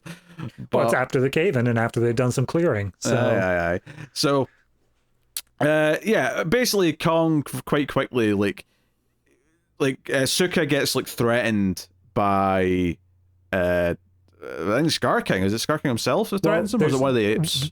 There's one of the apes, as they're moving rocks, one of the apes drops a rock, and then Kong goes to like help him up because he's being treated as a slave. And then one of the guards comes in, gets right in Kong's face, and Kong just knocks his lights out immediately. That got a laugh as well. That punch where it just knocked the ape out got a laugh. Yeah, and then Scar King comes over after seeing he gets his big entrance. He gets like he's sitting in the throne and he's all in shadow and silhouette, and then he kind of walks out into the light, and he sees the tooth in Kong and starts laughing at it, and he gets all the other apes to laugh as well. This idea that he's been altered, but obviously realizing perhaps as well this means he's been up in the surface world, because this is like, they can't do that down here. This is some fancy technology from up above. So yeah, big fight here where Kong is struggling. He has his axe, but he's had that like throughout most of this, but he's not doing so well. Suka looks like he's concerned, like he's not happy. I mean, there's several points before Kong intervenes on behalf of the slave where Suka's like holding him back. Like, no, this will cause trouble. Like, you stay out of this. But Kong, you wanted me to lead you here. I was going to lead you into a trap. You won me over. So now I'm going to tell you, don't come here. This place is awful. But, it's setting up that Kong is good-natured, which is so funny, because, like, if you go back to 1933 King Kong, and he's throwing... Yeah. Like, at one point in that movie, my favorite part of the original King Kong is when he's looking for the blonde that he really likes. He's, like, climbing up a building, he sees a blonde in an apartment, he pulls her out, looks at her, and realizes it's not the one that he's looking for, and just throws her over his shoulder. Just tosses her, So, I'm like, yeah, they really go out their way to make Kong this big, heroic character with good morals. I mean, he has been since Kong Skull Island. Like, they've set him up as the defender of humanity since then, so it's in character. So Yeah, I mean, he does. He's kind of getting his ass kicked. Although he does kind of like fight back enough that Scar King's like, oh, this might actually be tough. So that's when he pulls out his little crystal thing, and they open up the lava waterfall like parts, and we get the reveal of Shima, the freeze lizard, and that comes out, and that's actually what injures Kong's arm. That's why he ends up needing the power glove, is because Kong blocks a freeze blast with his arm, and it gives him severe frostbite. I'm gonna point out here though, yes, the official subtitle is not freeze lizard, it's blizzard lizard, which is a much better name. I didn't realize there was an official descriptor. I mean, it's according to the Zilla wiki here. So Blizzard lizard. Okay, I can live with it. So basically, Suka yells at Kong, "Hey, there's a way out over here." Again, without saying anything. Like I want to say, I am impressed that this is like a good, solid 5 to 10 minute stretch of the movie where there's no dialogue. It's all told through body language and facial reactions. You know, it's all actions. I agree. I like this scene on its own. What I don't like is how it was edited around, which is before the scene started is the breakdown of like the lore. It says Godzilla took these apes, put them underground, blah, blah, blah. But then it cuts off right about there. And then we go into the Kong scene where we see this underground civilization of apes, and then they bring out Shimo. And as the Shimo fight is going on, they then have the voiceover continue. And mind you, this is after like nearly 5 minutes straight of just Kong scene. They pick back up the voiceover and say they have their own lizard titan. It's Shimo and it's blizzard lizard. And I think that it was very clunky the way that they had the exposition. They went to a very, very long scene and then came back into the exposition if it's like no time has passed. That just really took me out for a minute. I'm conflicted because I kind of get it in the sense that they didn't want to be intercutting between them. They wanted to let the Kong stuff just breathe as a big scene before they wanted to come back in and be economical by having... Because it would have been really, really weird if we saw all this stuff and the scene played out without any of the narration, and then we cut back to them in the tomb and she finished reading the rest of it where we already seen Shima. So I get it, but I also understand the complaint. But I kind of get maybe why they did it this way.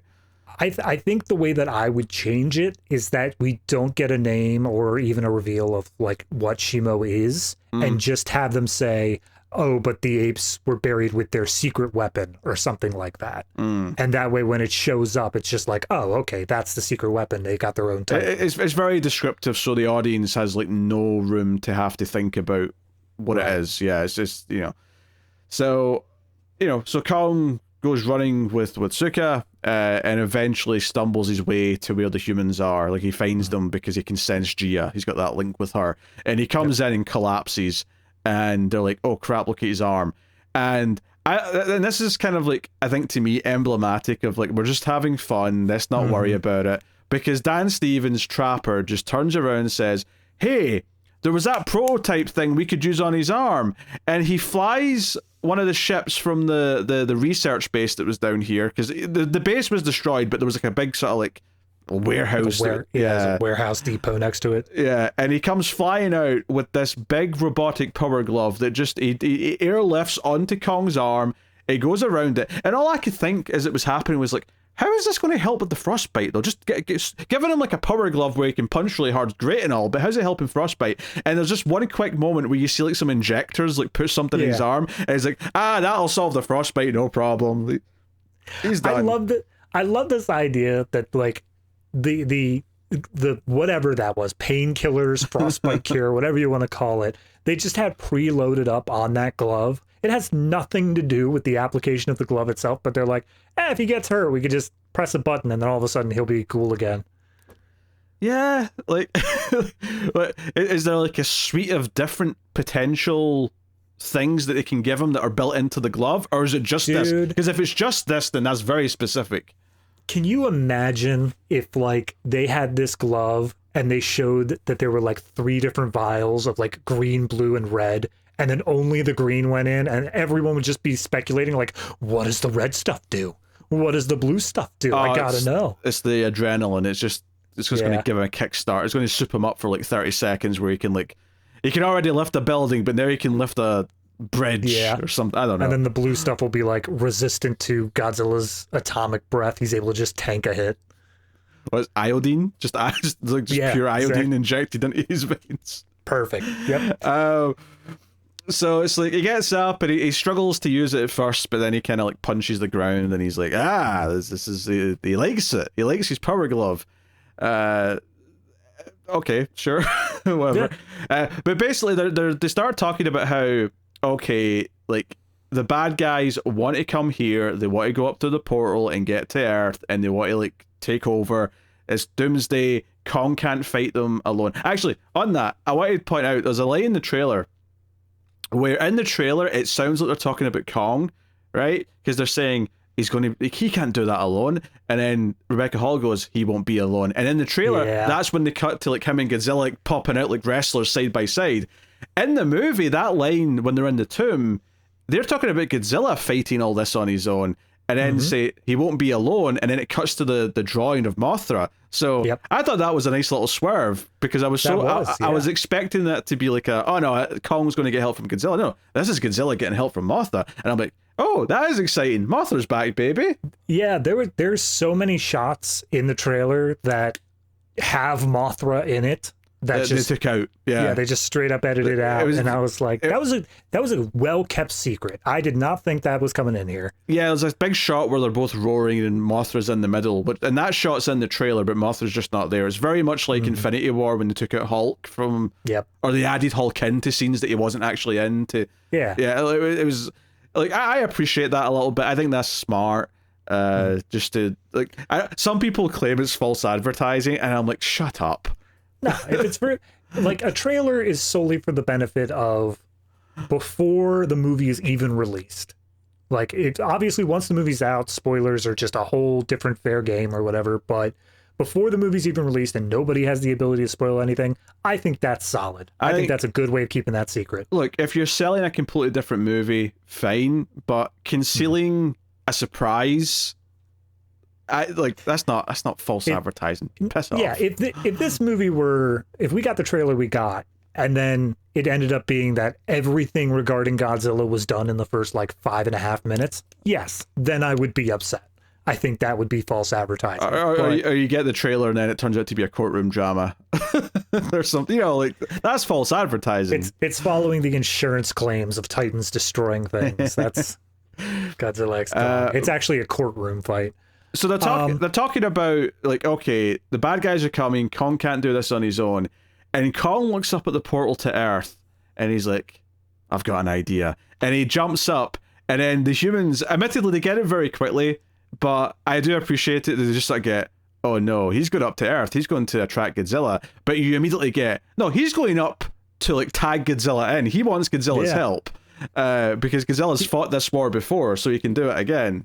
Yeah, I think it's the little girl who basically tells Kong. She moves her hands very quickly in sign language. And the mom's just like, what did you tell her? And it's just like, I've been basically the plot.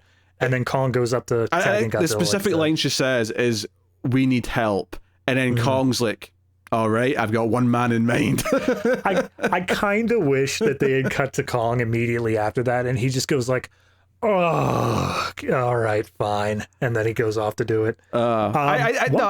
Just on this, I do actually really like after the last movie, one of the two monsters makes the choice to go to the other. I do think that feels quite important. It feels like an advancement over just, they end up getting thrown in the mix again together by happenstance. I think giving one of them the agency to actually want help from the other makes it feel like, no, this is their movie. They made this choice. I think that makes it better.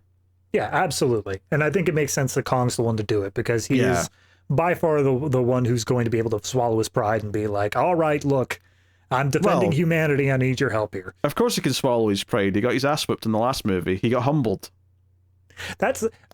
You just know that if Godzilla got his ass whooped, though, in any situation, he would come back with like, screw that. I'm never going to talk to that guy again. Doesn't matter. There is one thing that we kind of skipped over that I wanted to point out, though, is that SOS signal that we were talking about with the human plot. That was the Iwi tribe. Turns out that they were the ones sending it out because they know the cave-in happened and all that, and they know that the evil Kongs are going to escape. So this is where they're just basically trying to sound the alarm bell for Godzilla to come down and save them. Yeah, but I think the more interesting part of all this is that it's basically Kong's fault. Basically, Kong looking for his race is opened the door for them to come out, and they realized that he was going to find them eventually, and it was going to lead to all this, and that's why they were sounding the alarm. So, however, if it weren't for Godzilla, he wouldn't have to be down in Hollow Earth to begin with. So, in a way, it's kind of Godzilla's fault too. I mean, if you want to keep going further back, the only reason why Kong was even on Skull Island is because of the war in the first place, which was instigated by the apes. So, well, in that case, I'll then bring it back to it was humanity who probably pissed off the apes in the first place. So let's just take it back to man caused all of it once again. Well, obviously some humans existed, the tribe exists, but did the rest of humanity exist back when all this happened? I don't know if they did. I mean, there must have been something up on the surface that the other things were protecting. I don't know. Some starfish, maybe. I don't know.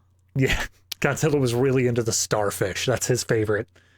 So Kong comes up, and we already kind of mentioned that Kong comes up. He ends up popping out in Egypt, right next to the pyramids, and he just roars. Because, there were like 4 or 5, maybe like 2 or 3 actually, different portals in this like subterranean area that were completely unmapped. So when they pop up there, it's just a brand new thing that they come out in.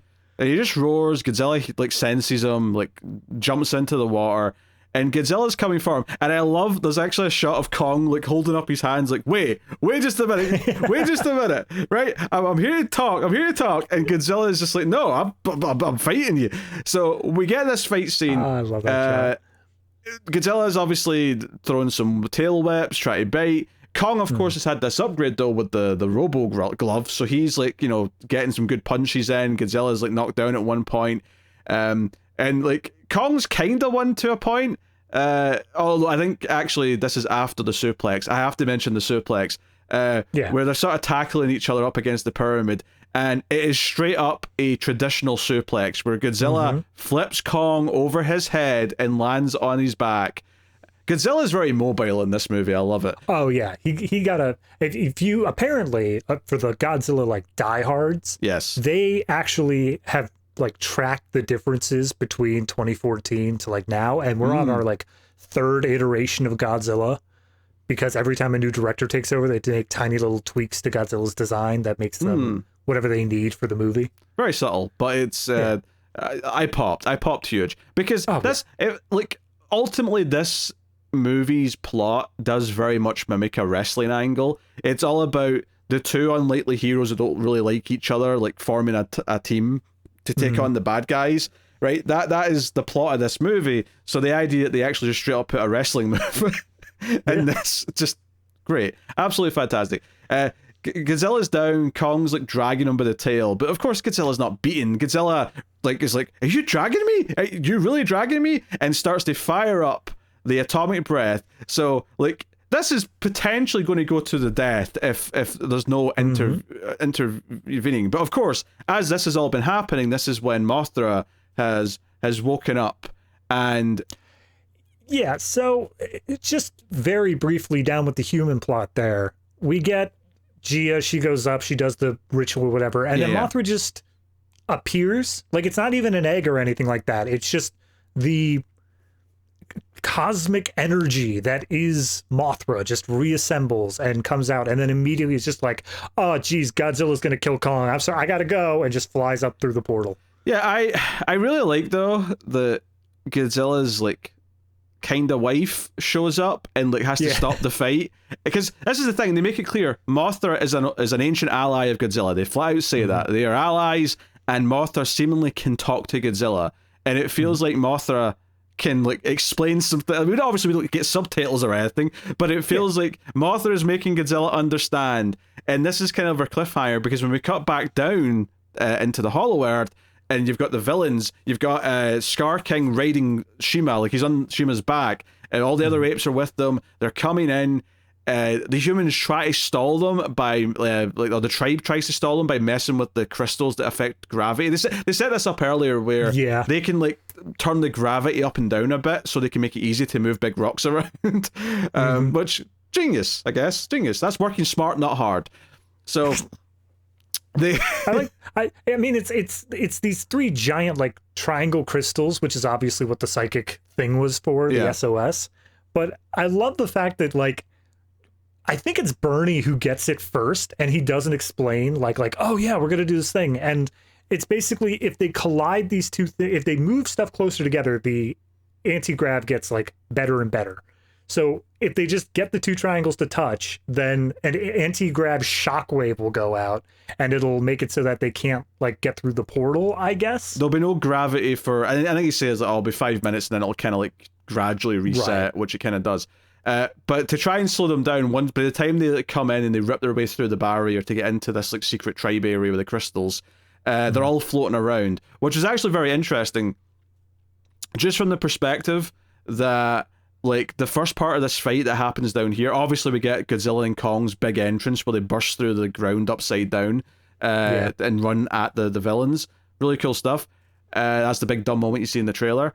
But the first part of this fight takes place in zero gravity. So Godzilla's like floating around and he's like trying to get to Shima. Kong's floating around and trying to get to Scar King.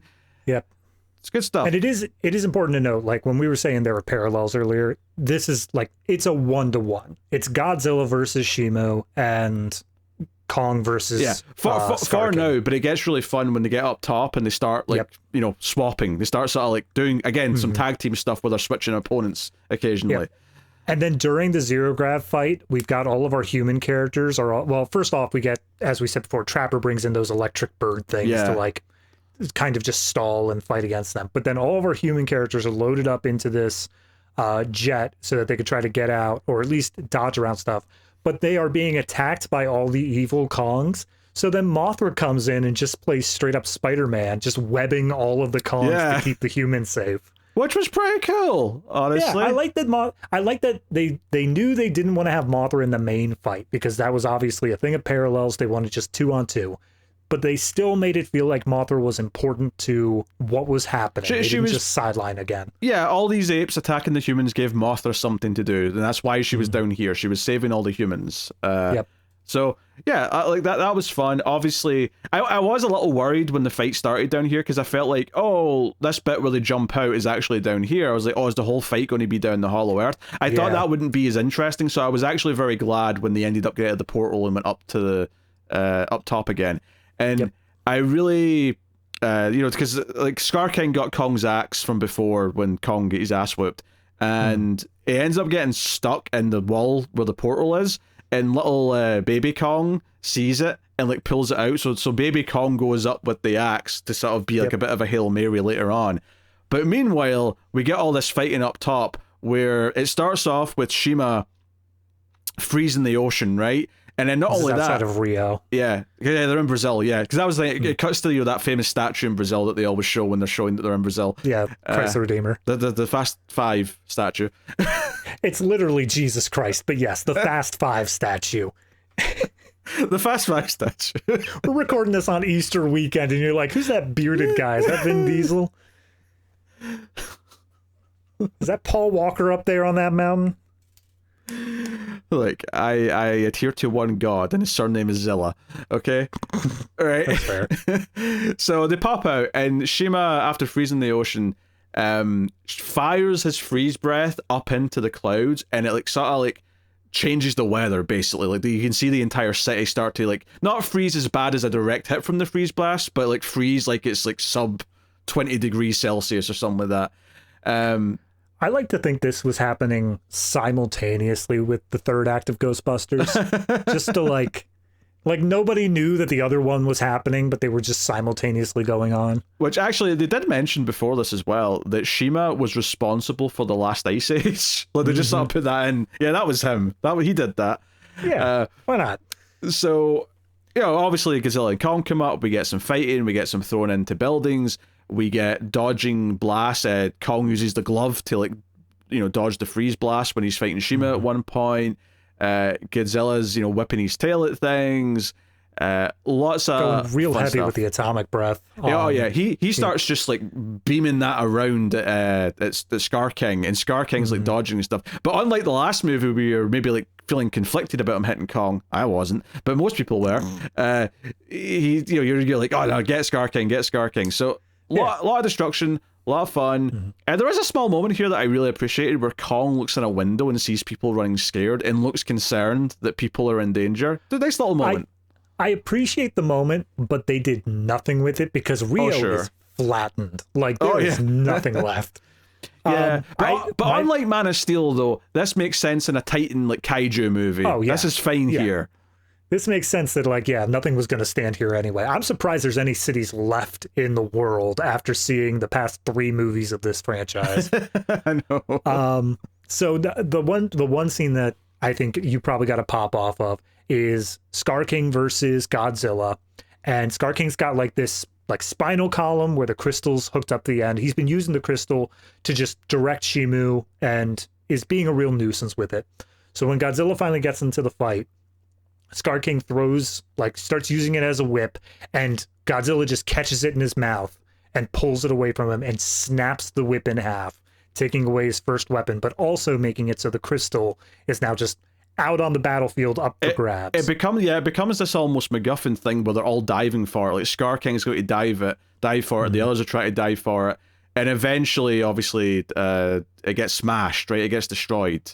Yeah, Kong's in a headlock from Scar King. He's just out of reach, and then little Suko comes up carrying the axe and just bam. And but it's like a jump axe swing. It's one of those jumping kind of slow-mo, and then there's a big shockwave from it. And then from there, Shima stops fighting. He's not under his control anymore, so he's just kind of like, on everyone else's side at this point, basically. He's just like, oh wait, that guy was a dick, because the whole thing was that it wasn't just like mind control. It was like a negative feedback thing, where anytime that he resisted, he'd use the crystal and it would cause pain to Shimu until he did it. When they were down in the big cave or whatever where they were trapped in, he was in chains. So he was not like he was chilling and having a nice time, He is an ice dragon, and he was stuck behind a lava waterfall. Like, clearly everything here was against Shimo from the beginning. Absolutely. So, yeah, and obviously I really like that after, obviously, we get our final, kill of Scar King. I do enjoy that Godzilla then fixes the clouds by firing his atomic breath to get rid of all the cold. I thought that was cool. That's the benefit of it being solar energy instead of normal atomic energy, because he can just fire it up and it's just essentially normal sunlight and solar radiation at that point. I love it because this whole idea of balance and protecting nature is that he literally fixes the weather in this scene. I like to imagine that Godzilla would see like a hurricane out of season or like climate change or something like that happening, and he's just like, no, stop it, and he just fires off an atomic breath and it works. But of course, a lot of the fun of this fight, even before that point, is like a lot of moments where Scar King's about to get Kong from behind and he doesn't see him, but Godzilla jumps out at the last second and protects him, and Kong does likewise for Godzilla. There's a lot of protecting each other and having each other's backs, which makes it a lot of fun. Yeah. There was one point in the fight where I think it's like Shimo whips Kong with his tail, and then Scar King just starts laying into him as Shimo also lays into him with ice breath. And I just remember thinking, where's Godzilla right now? Is he just sitting there no, you could beat him up a little bit. I'm not fond of the guy. I'm not going to jump in immediately. Yeah, which is why it was extra funny to me that, the final scenes of Kong going back down to Hollow Earth, and he's got, baby Kong with him, and there's this whole fatherhood thing happening. And then Godzilla's he's now ruling over the whole evil Kong tribe. Yeah, he's basically going to turn that tribe around of all those apes.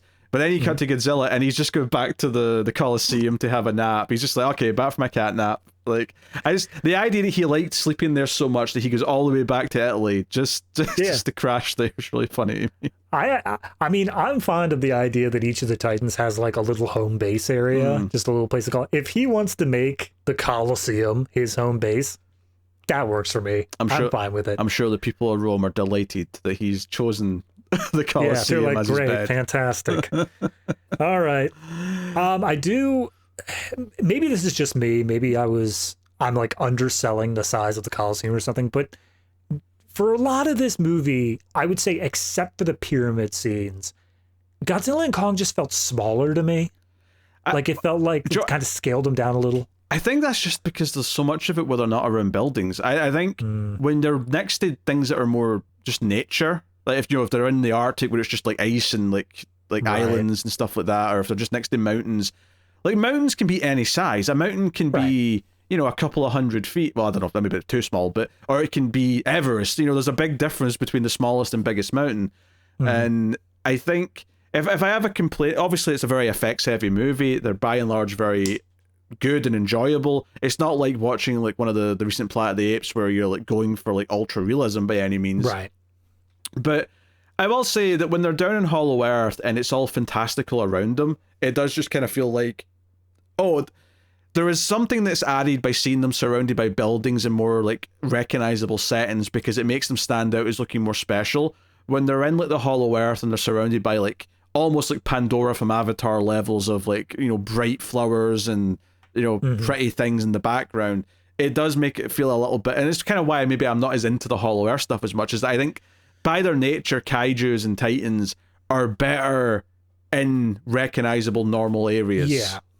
Yeah, I think that was an issue I even had with Godzilla v Kong, is that there's this issue of it not being right next to hyper recognizable locations.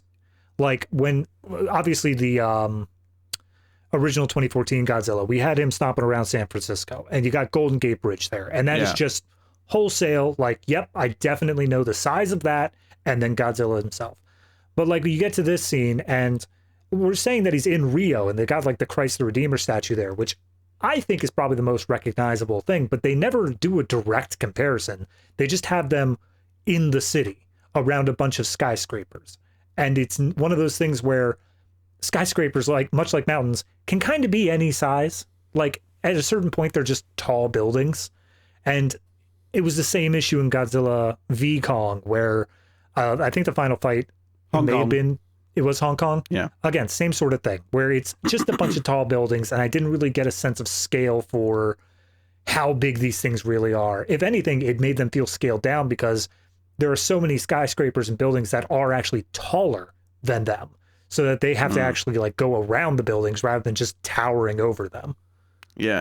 I do want to just reiterate though, like, it really felt refreshing in this final fight that, obviously intercuts with the humans dealing with the Mothras there, which makes it fun to cut to anyway. Like there's some cutting to that early on, but once they're up on the surface fighting, like it's just like a solid 5 minutes where we never cut back to a human. Oh yeah. It's just them. It just follows the fight. Whereas if you go back to a couple of movies ago, you'd have to cut to someone going, oh, Godzilla's charging up, and then it'll cut back to the fight, and it'll cut to someone else. Oh, he's losing. Oh no! Like it would keep doing that, and it felt very refreshing to me that this movie, that once they started fighting, just let them fight. Let that be the story. Enjoy you it. Literally said the Sarazawa line. Yes. You literally said, "Let them fight." Let them fight.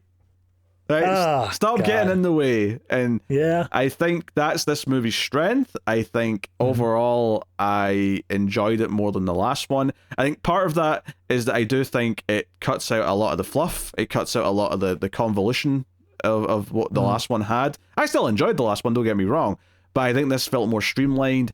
And also because it already introduced all the Hollow Earth stuff, this time I got to be, okay, you've set up this silly world, I can just enjoy these monsters and, dare I say, their characters and how they may or may not develop as the movie goes on, and just how, it felt like there was a bit of respect at the end because they had to team up for Mechagodzilla. But in this one, like at the end, it's like, no, you two have to actually work together. It's not just like a spur of the moment thing. You have to actually work, fight, and defeat these bad guys.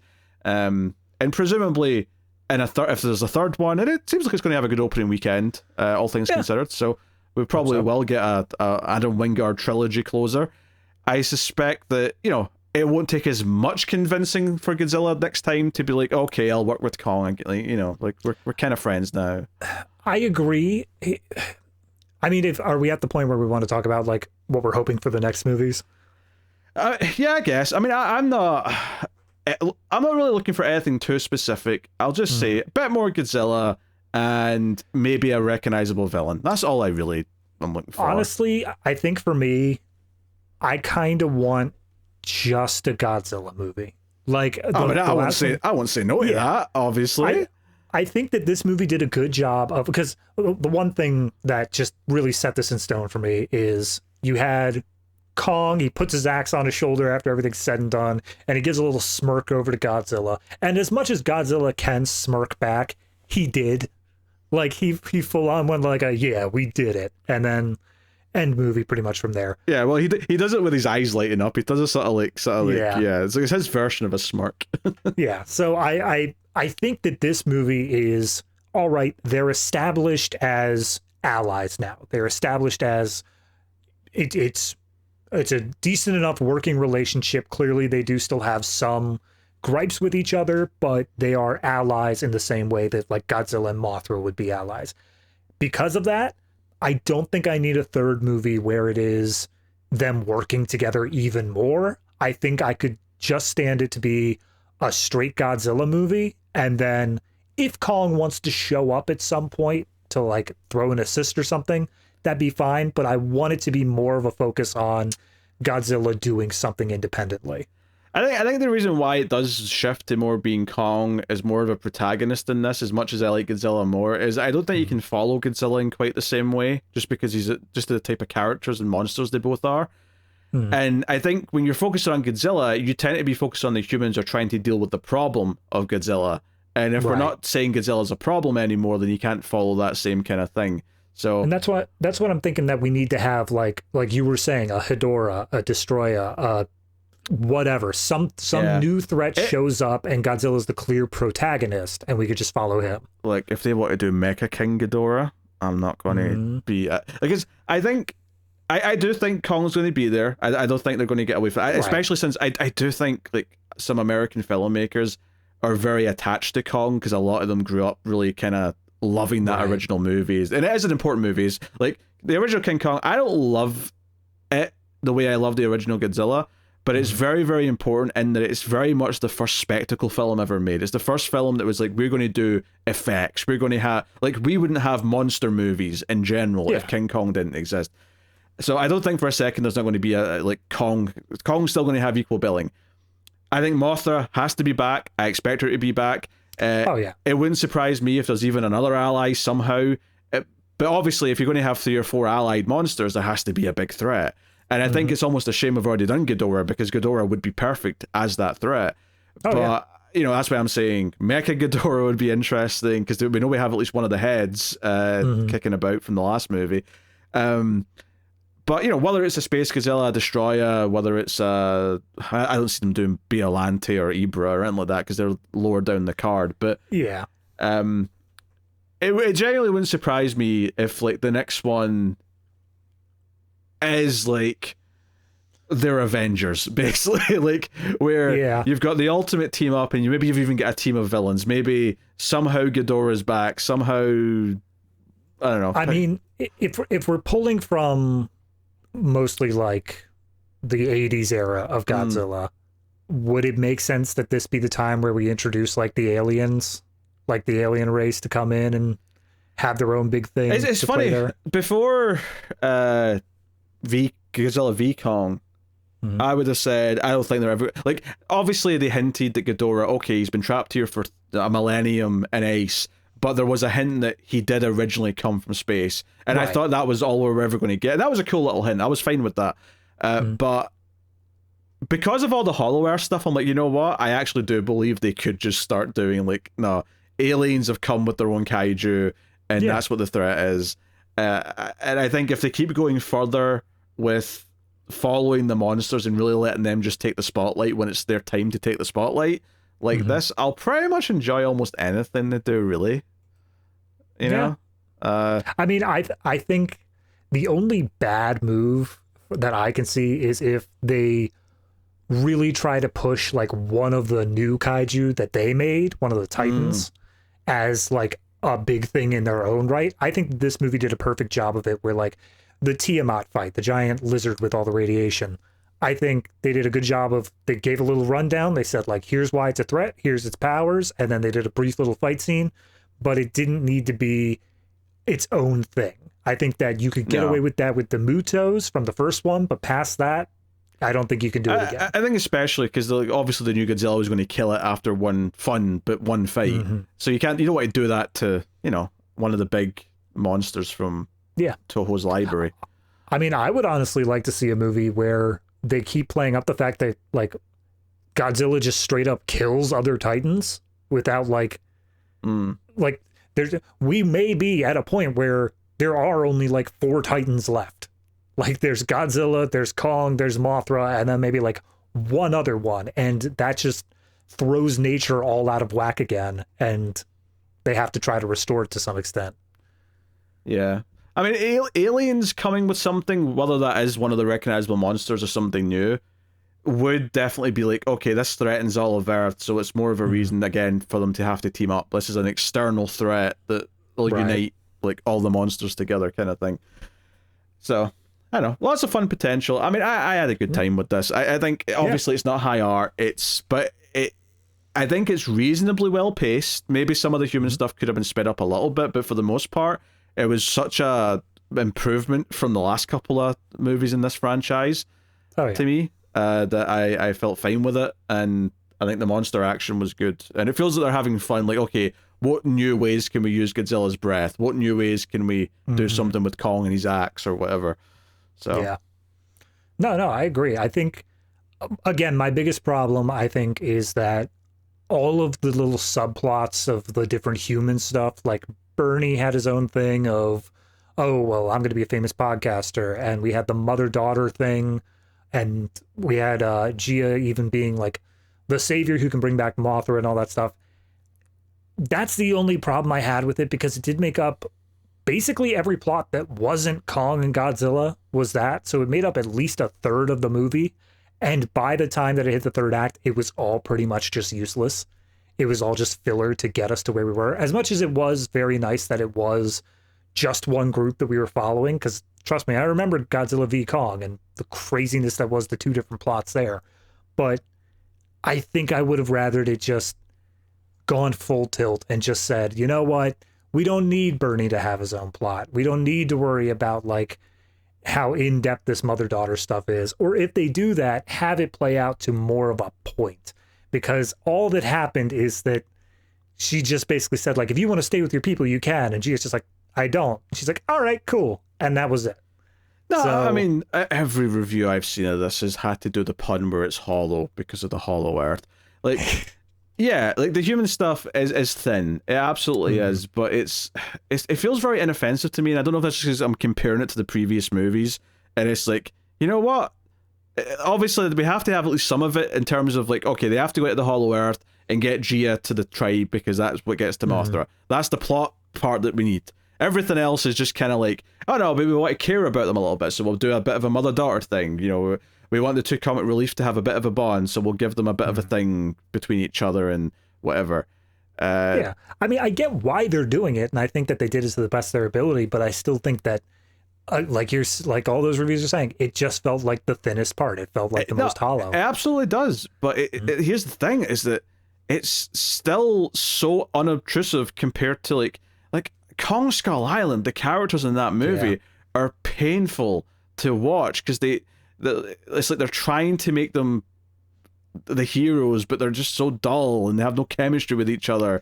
They're trying to make them the heroes where, like, we can see the giant hero lumbering in the background right there. King of the Monsters, again, I love the monster action stuff, but all the one-liners are so cringy. And it really, and the human plot of that movie that, you know, it put all the things into motion is so convoluted and, like, just crazy.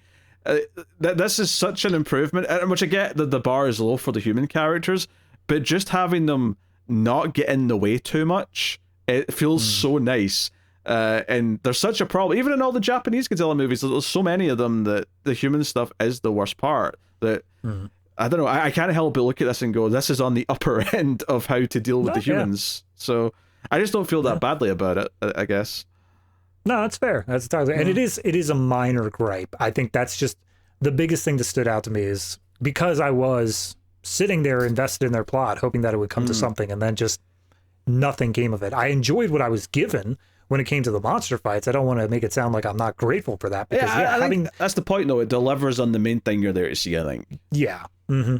So I guess it's the sort of thing where, like, if you have a great main plot, is a subplot going to ruin that for you? And I don't think it ruined anything for me, but it was noticeable. Yeah, and I'd argue the main just of it though isn't a subplot. Like them getting the girl to the tribe to get to Mothra is something you do need for the movie. Like, I think subplot's even a bit of a strong term here because it's still played into it. I mean, you say that we need that, but like, there's no reason that they couldn't have just made it. Oh yeah, you guys arrived just in time for us to get Mothra back to life. Like, oh sure, but how do you envision 2 acts of this movie with no humans? I mean, it sounds like an interesting thing. I'd like to see them try. Don't get me wrong. I just don't know if they quite have it in them to pull that off. Yeah, I'd like to see the experiment. I'd like to see them try. I would love to see it. I would love to see the attempt, but I just don't know how feasible it is. I think this was a nice middle ground. You know, if we're doing big dumb fun, just enjoyable monster action. Obviously, it's not Godzilla -1. It was never going to be Godzilla -1, and that's fine, right? We've got room in our lives for both types of movie. It's perfectly fine. Yeah, but yeah, I think my ideal would be they follow Kong or Godzilla around thinking like, oh, well, we need to track them or like help them if something goes wrong. But then they just never actually need to get involved. Like everything is always just handled. Or they do the one thing like giving him the power glove. Like I'm fine with that. They can do that. But that's my ideal amount of human interaction here. I think you complain about that though. I think if they were following him around to try and help and then they ended up never needing to actually help him, I think you'd say, well, what was the point of them then? Yeah, maybe. I think you would find, and I think it'd be justifiable as well, based on what you just said. So, anyway, we should rate Godzilla Cross Kong, The New Empire. And to be honest, even the subtitle, now that I've seen the movie, like I feel like nothing in the movie justified that subtitle. It's just a generic sounding subtitle that works, and that's it. Oh, yeah. Absolutely. It's one of those things where they focus tested like 7 different subtitles, and that's the one that made the most sense there. Honestly, just Godzilla Cross Kong. I guess they were worried it wasn't different enough from V Kong, but still. Yeah. All right, what do you give it? I've looked through my ratings that I gave the previous ones on Homeworks, and I do agree that this one is better than V Kong, especially as I'm reminded of the terrible, just worthless plot that was Bernie, Millie Bobby Brown, and whoever that last kid was, just failing their way through the entire movie. So, all in all, I'm going to give this one half point higher. I'm going to give it the straight 8. Okay. Yeah, I'm looking at my ratings for those movies as well. And I'm even questioning if I was slightly generous to a couple of them. Yeah, because I gave both V Kong and King of the Monsters 7s, which I do think is a little generous, right? I don't really regret it, and I think if I watched them again and had a good time, I'd be like, yeah, I'd probably still give them that. But obviously, I think 7 typically means it's good, and I think it's maybe a little bit of a stretch for those two. I think there's really fun things in them that I really like. I do think this is a little bit better than both, although King of the Monsters does have Ghidorah, who got me hyped every time I saw him. But I think what I'm going to do is despite the fact that I sounded more positive than you, I'm going 7.5, because that's fine. Because fundamentally, I do think that there's I have a hard time calling a movie great, which is what I think an 8 out of 10 is, when ultimately it's always kind of like I had a great time, I had a fun time, I did a lot of interesting things, but I still think there's maybe a bit of a ceiling here unless they're actually going to give me a compelling, like, human character plot or something deeper with the monsters. But I had a great time. If you like the sound of this movie based on seeing the other ones, I think you'll have a fun time with it. Oh yeah, absolutely. And like I think what's best for fans here is that we didn't even go over all like the tiny little nods to lore and like things that they clear up in terms of the history of like Kong and Godzilla and stuff like that. So there's definitely something for fans as well. Yeah, obviously the lore is very different here from like the classic Toho stuff for some of these things. They did obviously hint in King of the Monsters that the twins for Mothra did exist, and I presume they're going to tie that into like this tribe and say, oh, they're descendants of people from this tribe, which makes sense. They're going to find out that when they rescued Gia from Skull Island, her twin sister also survived. I mean, we'll see. We'll see if they do that. Yep. Anywho, there you go. That's the movie pretty much. Yeah. So yeah, obviously David's got his homework where he's went back and watched another movie that me and Tara did in the show before he joined us. But before he does that, I'll just tell everyone about patreon.com/MailFuzzTV. If you want to support the show, help keep it coming, keep the lights on, all that good stuff, you can do so over at patreon.com/MailFuzzTV. Like I said, we do a couple of bonus shows over there every month. We do the Criterion Cut, where we review a movie from the Criterion Collection. At $5 and up, we also do the Extra Reel Show, where we do some of the worst movies of all time. Sometimes there are really bad sci-fi movies. So, we did Mac and Me, for example, on that. That was great. Yeah. So you can go check out those. Plus, there's bonuses for other shows like Streams After Midnight, the horror movie podcast that I do with Tim. And of course, me and David also do the Collector's Cut, which is not a Patreon show, it's just a regular show, which you can also find on the same YouTube channel, or find the Collector's Cut podcast feed where we work through franchises. For example, Ghostbusters, which we just did the newest one of. So yes, go check out all those things. All right, David, what was your homework movie this week? Well, I didn't really have anything I could do that made sense with trying to get through a bunch of 80s movies as much as possible, so I just picked one at random, and I went with They Live. Oh, okay. Yeah. Honestly, I'd always wanted to see They Live, never seen it before. I knew the basics of it, and I'm always a sucker for a good sociopolitical metaphor. Sure. Like something that just made, especially if it's tearing down Reagan years. Oh, good God. It's seeping in satire. Like you can't get away from it. Absolutely. Yeah, when we did this for the show, I had seen it before, but it had been a long time, and I was actually very pleasantly surprised of how much better I liked it watching it. Yeah. with fresh, more sort of adult eyes. So yeah, no, there's a lot to it that I think that when you're probably younger, I mean, I wouldn't suggest anybody under the age of 15 watch this probably, because it does get pretty brutal at times, but if you are on the younger side of things, obviously you're going to get a kick out of just how much of a badass Roddy Piper is, and how all the action-packed scenes and stuff like that. But as you get older, also that fight scene with him and Keith David. So I was as I was sitting here thinking about how am I going to talk about my homework, and we got to the part where King Kong is dragging Godzilla to the portal. That's what I thought of. I thought of that fight where it's just put on the sunglasses. Come on. I just imagine Kong yelling at Godzilla, get in the damn portal. Anyway, so I think there's a lot there. And then as you get older, you start to see a lot more of the more nuanced stuff, specifically of different class systems and how the aliens in this are very much representative of just the power structures that are already in place.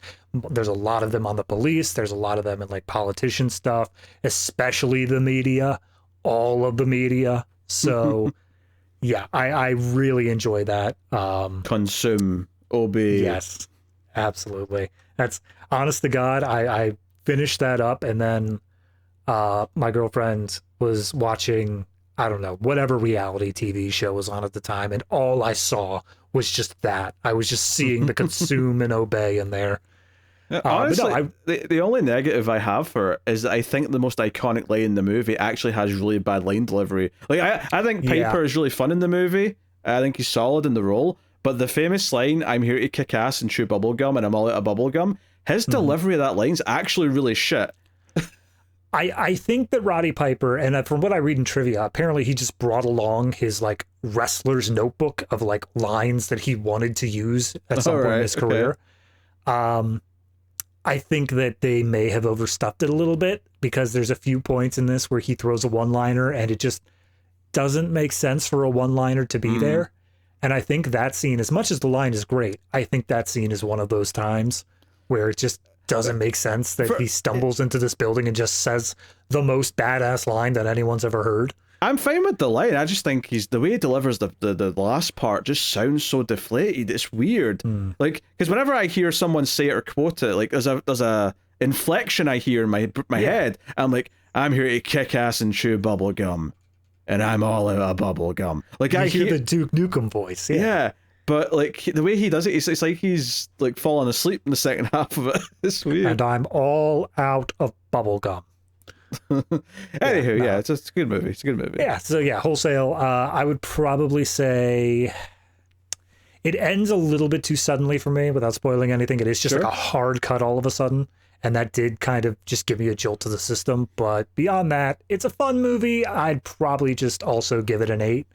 Probably for a lot of the same reasons of Godzilla X Kong, if I'm being honest. It's a fun time. Sometimes it gets a bit stupid with it, but overall it's enjoyable.